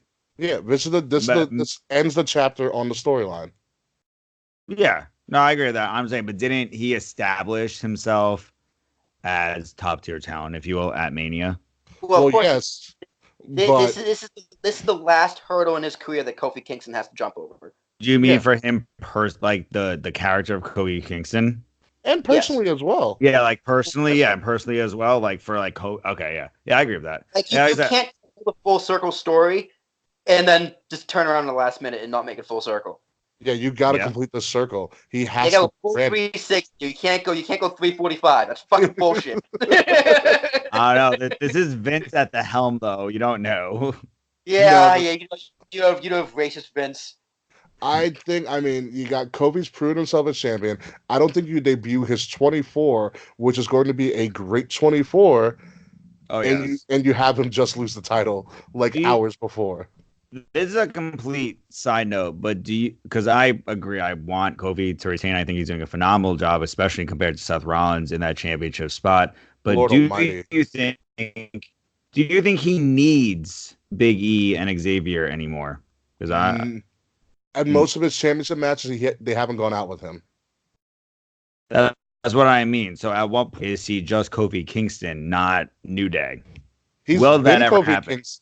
He's been Kofi Kings. Like when I see I Kofi, mean, like merch wise and like branding wise, I like mean, music all right. wise and Thinking entrance the same wise. thing about Roman Reigns. Is it Roman Reigns or is it Shield Roman Reigns? Oh, Spoiler: I completely same agree. fucking person. The same fucking thing. Roman's needed new music since they broke up. I've been very vocal about that. Roman's needed to ditch that Shield music from the get go. But all right, well then Yeah, on that Kofi logic, is, you know, then hey, if I'm perfectly okay with equating Roman and Kofi. Fine with me. Yeah, I mean, That's not Kofi just bad for needs me. to win. So Yeah, let's move that's on really all to it is. final two matches on this card thus far. Raw Women's Championship match, a submission match. Becky Lynch versus the hometown girl, Natty. This is an interesting match, and I'm gonna say, and I hate that I'm doing this.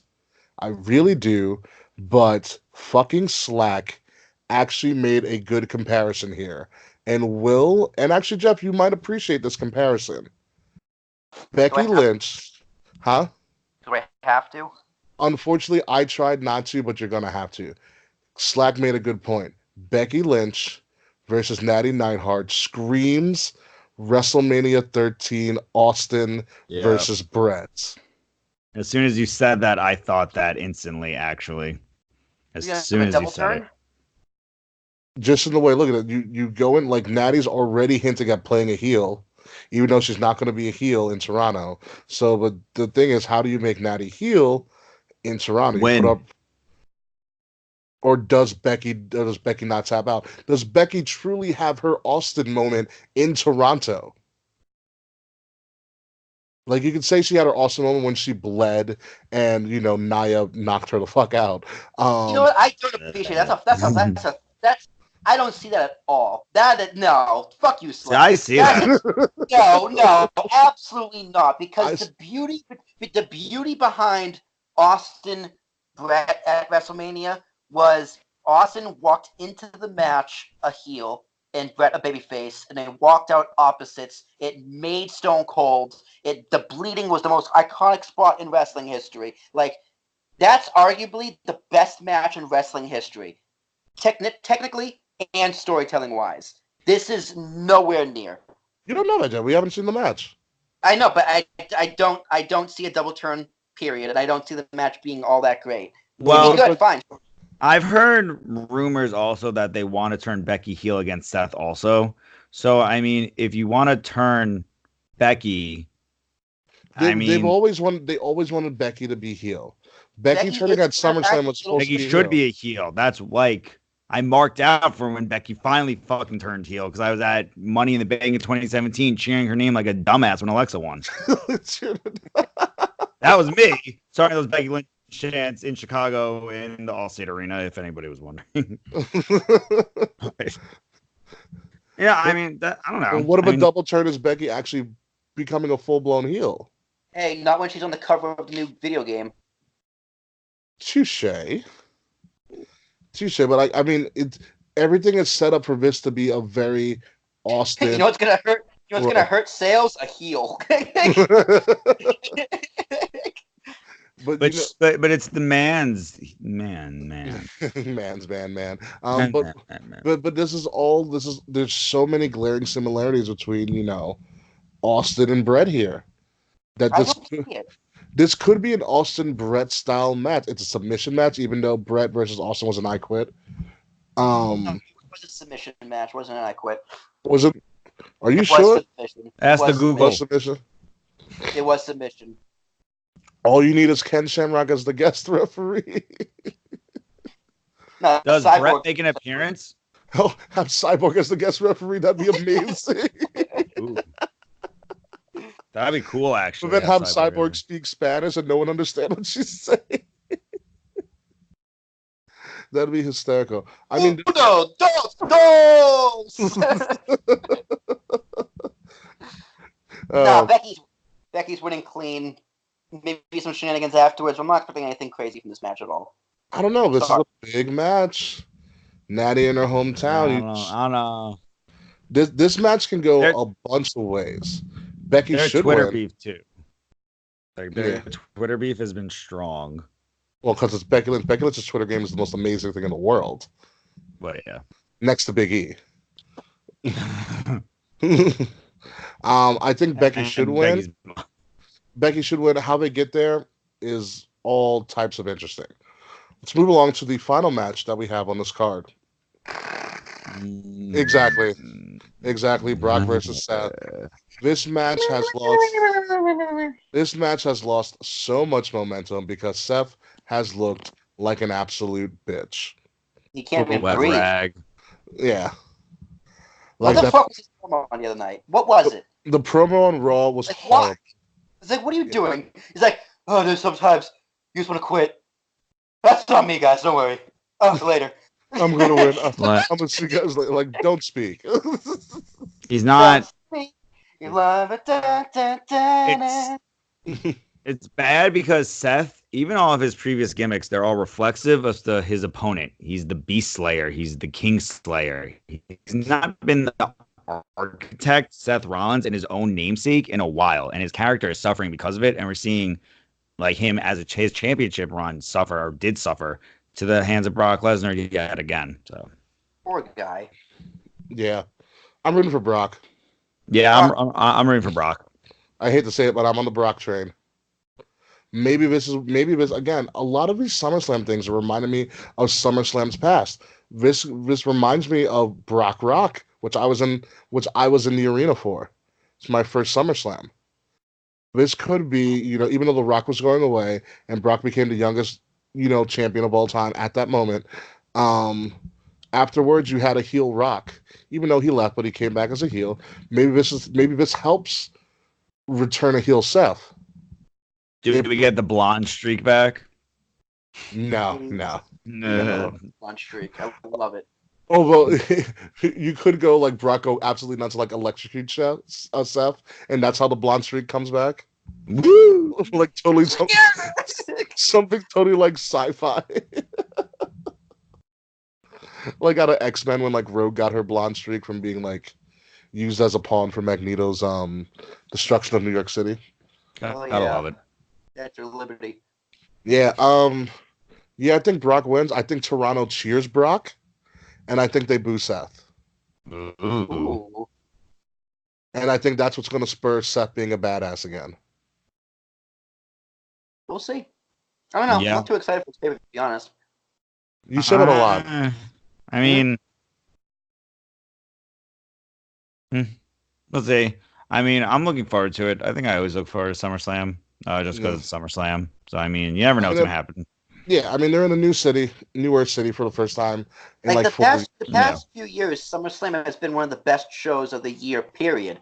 This year, it's just like, oh yay, SummerSlam's coming. Cool. It's one of those rush things that you know what actually really sucks, because this happens a lot with pay-per-views that aren't WrestleMania.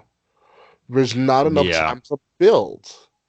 You had Extreme Rules a month ago with a completely slew of different stories. Then you got to hit the reset button in 3 weeks or less. Yeah, it's so lackluster. Just SummerSlam. It's also early. SummerSlam's due at the end of August. SummerSlam is really early this year. It's just like, it's like, wow, Easter's this early? Who knew Easter was in April? Yeah, right.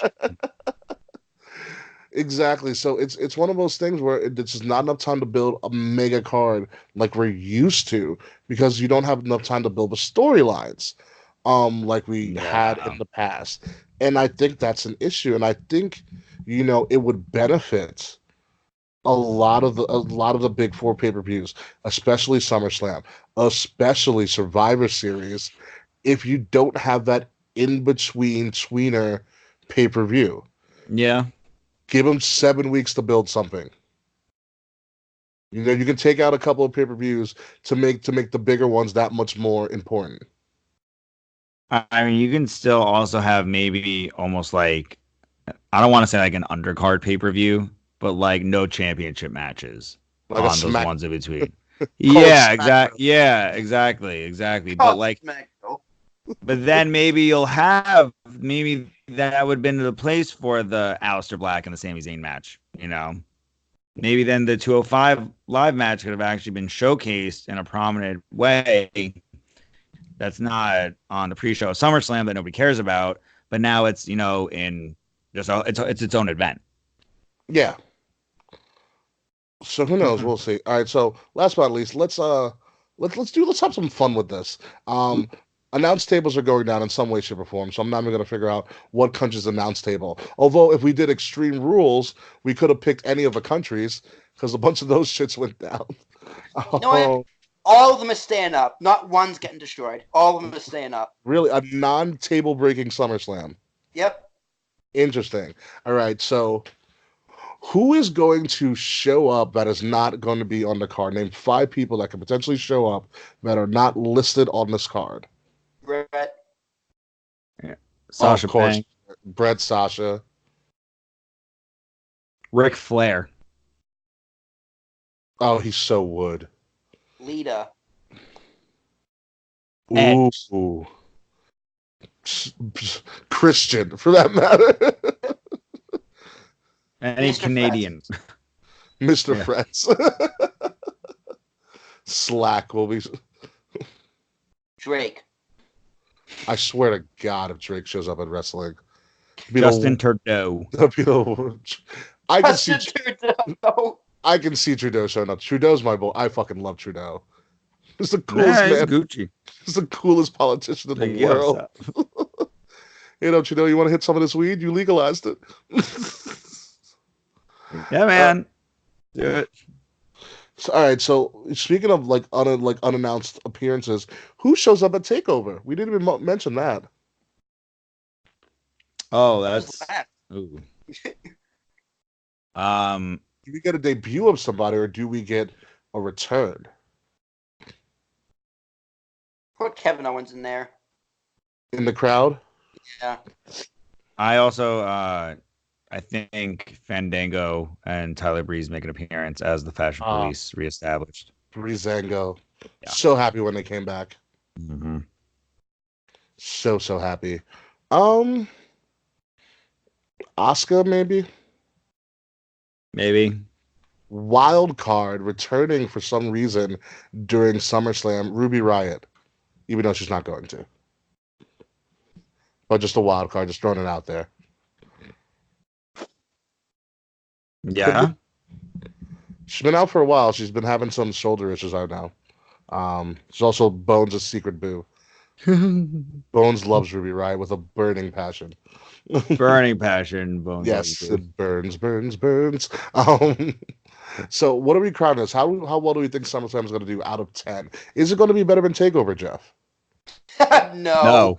No, it will not. That it's firmly at a 5 for me. Wow, definitely from the Kate Murphy Yeah. school. Wow. No, it's just because like Takeover is always better. So I mean, if I'm Takeover's at a 7.5, it can't really be that much lower, but it's got to be lower. Will, I'm gonna give SummerSlam a 7. I'm not excited for it. I'm going to go 7.5. Here's the thing about SummerSlam. And here's the thing. SummerSlam is a heel pay-per-view. Always has been, probably always will be. But the thing about pay-per-views is it's all about the crowd. And no matter what happens, Toronto's a hot crowd. Toronto's a top-tier crowd. You mix that with the New York, Brooklyn crowd, the Chicago crowd. At a point in time, LA was hot, you know. Philly, for that matter. Fuck Jersey, so we're not going to say Jersey, but those, but those are your crowds that are just like, yo, this is a big deal. And I think Toronto's going to put this pay per view over, even if it sucks. That's why I'm going to give it a 7.5. All right. We'll see. So what do you guys think? If you guys want to try to make your predictions, please go to PW Scorecards at PW Scorecards on Facebook, on Instagram as well, and also on Twitter. Of course, you can play along with us with our prediction. SummerSlam is going to be this Sunday, starting at like fucking who knows, like 6 o'clock in the morning, because it's going to be a really long show. But we're going to take a little bit of a summer break right now. And we will be back. When we come back, we're going to be discussing a couple of news and notes going on with WrestleAddict Radio and Hey, we're not whatever done? and whatever else we fucking feel like. So we'll be back. We always do 2 breaks. I know, dude. I thought we were just gonna skip us. We're at a $1:40 right now. This is a long ass show. That's what she said. It's a big show. It's the Our SummerSlam show. Our prediction shows are always really big. You know that. No, but And I besides, want to. we lost like 10 minutes or so when we bantered about ESPN. No, it is about. Yeah, that's true. It is about 10 minutes, but that gets made up with the intro and everything. True. All right. Ready to get back to it? Yeah, I'm tired. Of course you are, Grandma. Now that you got a big boy job. No. What we getting now? Where we at now? I'm working for NASDAQ. Ooh. Right? The Will of Wall Street. Oh, I forgot to debut your nickname. I totally forgot. That's okay. We'll do it next week. I don't start to the 19th, so it's okay. Okay. The Will of Wall Street. Really Wall Street. That's a great T-shirt, by the way. Yeah. All right, let's get back to it. And we're back, ladies and gentlemen. Kings of the Rings podcast here on WrestleAddict Radio with our special guest host, Double F Double C Jeff Palmaccio of Not Your Mama Soap Opera with us. And so this past weekend, we unfortunately lost the legend Harley Race to, I think he was dealing with, lung cancer, I believe. To being old. No, yeah, he was 76. 76. But if you look at pictures from him in the last few years, he wasn't terrible. doing well. He looked like a sad peanut. Yeah. He's always looked old, though. Even going back to the 90s, he always looked old. Yeah, he always had a weird-looking afro. Be it as it may, I wanted to bring up something that was written on the Facebook of Trevor Murdoch, who's a good close friend of Harley Race. And I want to say Trevor Murdoch, I think, is a relative to Harley Race. Oh, yeah. I think I know where you're going with this. This is a good one to read. Yeah, I want to say Trevor Murdoch is, like I said, a relative or a brother of Harley Race. I'm not exactly sure, but Trevor Murdoch posted this on his Facebook, I believe. He goes, I just wanted to put this out there. Harley needed to be transferred from Atlanta to St. Louis. He needed to take a med flight because he was in rough shape. Medicare wouldn't help him. A call was made to WWE, and 10 minutes later, it was paid in full. Vince McMahon never blinked an eye. He wanted to make sure Harley was taken care of. Thank you, Vince. You gave me 2 more days with Harley. Thank you, WWE was his hashtag, and hashtag everyone should know. So I bring that up because I know we discussed this on one of our previous episodes, Will, with Kate Murphy, about WWE doesn't have to go out of their way to help out any of their 1099 contractors or even any of their talents. And a lot has been said about what WWE doesn't do, but not a lot is always said about what WWE does do. And this is one of the things that WWE, I think, does really well. If you look back in past history, they paid for Scott Hall's treatment tons of times. They have literally saved Ric Flair from bankruptcy and divorce court tons of times. They take care of their superstars whether you are actively working for them or not most of the time. It's a straight respect thing. specifically with Harley Race, and I'm not saying they wouldn't do it for something like a lower Carter, like even someone like Test when he was Yeah. alive, or like a Lance Cade when he was alive. I'm sure there's stories out there that we tried to help them with their issues or whatever their problems were. But like say like a Ted DiBiase Jr. right now got really sick or something. I have no doubt in my mind WWE would want to help them out, because it's just it's the fraternal love of the business, and it's the respect for someone like Harley Race, who is kind of like the forgotten legend, like best in the world ever of the business, because he was like someone who was kind of before Flair, that guy who kind of put Flair on the map. Yeah. He was like one of the first stars in wrestling before wrestling was even mainstream or popular. Like he was in the Superstar Billy Graham days. He's old school, old school. Like he's 8-time your favorite NWA wrestler. champion. Yeah, he's your favorite wrestler's favorite wrestler. Exactly. Um, so a lot of people, like younger people, probably don't even know who Harley Race Yeah. is, but he was one of the biggest names in the business. Period. It doesn't surprise me at all that Vince sort of checked to get that medical bill paid, even if it was just only 2 more days because he was doing it in rough shape. Doesn't surprise me at all. And I think again, that is something everyone should know. Yeah. Yeah. I mean, and also not for nothing, that's why I personally had such a problem with Moxley going on Talk Is Jericho in the candid like manner that he did, only because we've seen WWE. People have their gripes with WWE. It's no secret, and with Vince too. But when it comes to that respect, I mean, you don't become a Vince McMahon by being a complete jerk all the time. You know what I mean? Like, you don't amass Billions $1 billion of in dollars. McMahon Yeah. without making some friends, right? $billions without making some friends and enemies along the way. And, I think that it's always, interesting to see, that, honestly, Vince didn't have to do that. Or even I think it's really interesting that Titus O'Neil is now a best selling Amazon author. He's not a wrestler though. Really because not a wrestler. But, even with like Dana Warrior and still with the and with Connor itself in WWE is so much more than just a wrestling sports entertainment brand, and I think that with their ability to have this effect on people, there's not a need, but it's reassuring for people. We see that's why everybody should know what they did for Harley Race, because you often see just the machine, and it's nice to know that not everyone's a cog in their wheel. Yeah.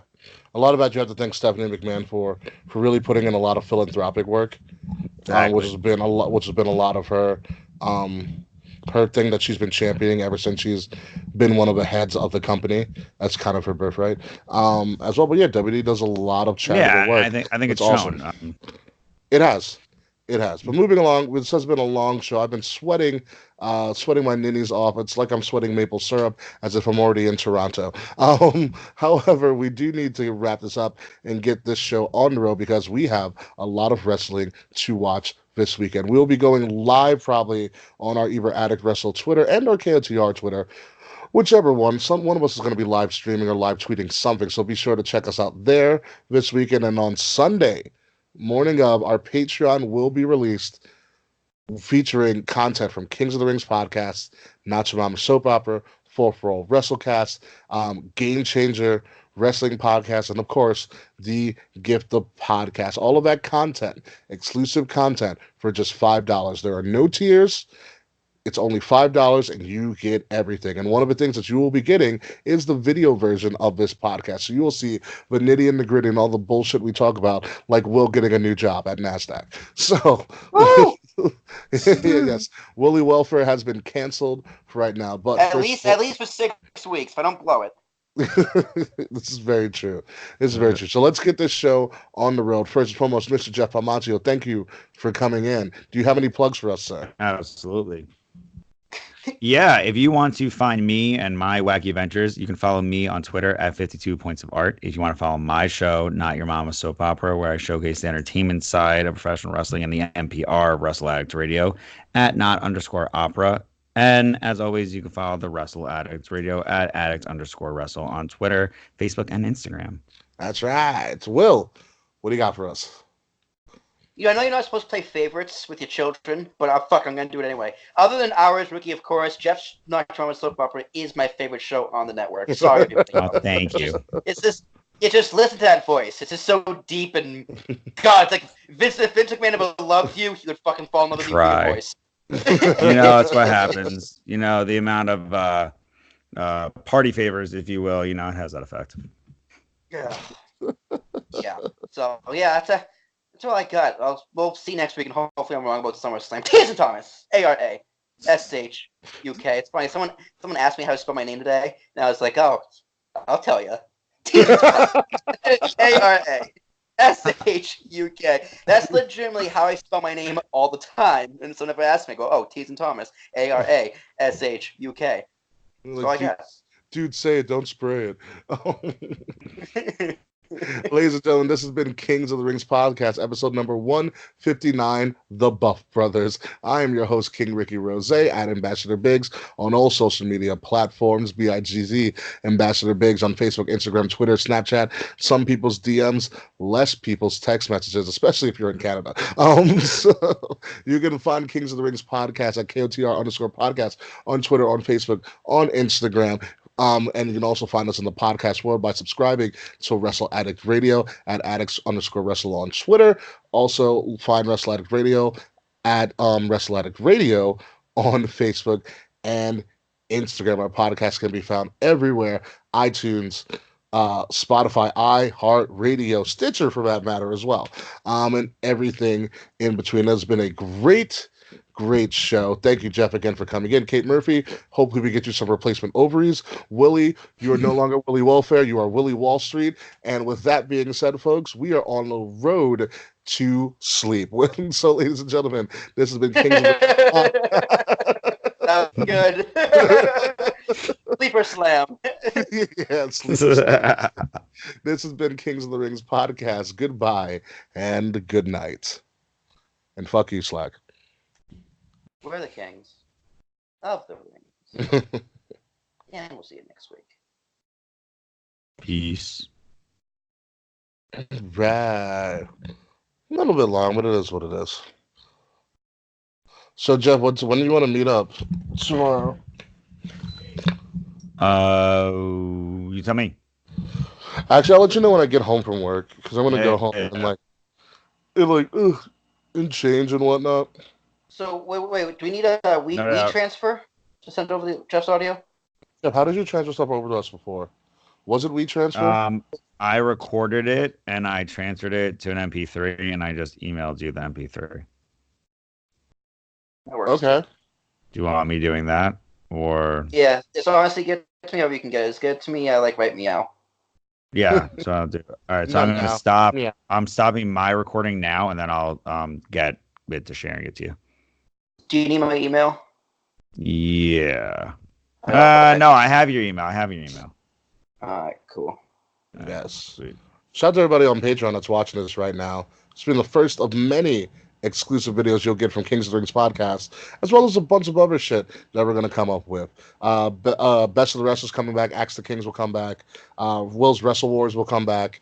I'm going to developing a couple of shows. Wrestling with Love, featuring. I got to start watching August. WCW. Featuring Kate Murphy. I also come up with a new. We're gonna have KOTR throwbacks every Thursday. Ooh. We're also going to have another one that I'm going to do called "Are You Smarter Than a Wrestling Fan?" That's gonna be a fun one. Oh yeah, we got to find also non-wrestling fans, which is gonna be really hard. You all have friends. It's fine. Yeah. Are You Smarter Than a Wrestling Fan? Which is going to be a pretty interesting show. Nash will be on it. Oh, we could get Nash and Jared on. Yep. But I want to make Are You Smarter Than a Wrestling Fan like Chum Stain Challenge from Edge and Christian. So like I would do a segment that's called like Porn Star or Wrestler. Oh yeah, yeah. Pro Wrestler or Porn Star. That's my segment. Pro Wrestler or Porn Star. That's actually Christian's segment. That was like one of the first things we ever did in our podcast. That was Christian's idea. Pro wrestler or porn star. Yeah, no, I like that one. Sometimes you can't tell, dude. Huh? Rachel Starr, that's definitely a wrestler.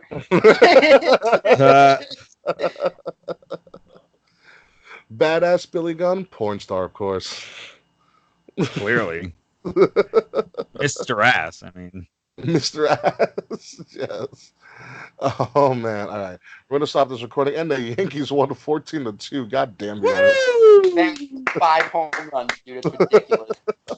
And half a team is still injured. This is utterly amazing. It's called. it's scary. Okay, I was talking to my friend about this today. I was like, if Stanton didn't get hurt, DJ would have had the greatest fucking season in the minors. No one would know. And no one would know. Because Stanton's hurt, DJ is a fucking MVP candidate. Not going to win because, Trout. But still. Yeah. Absolutely absurd that he's even in the discussion. Anyway, folks, thanks, Patreon. We're going to stop this recording and we're going to keep talking.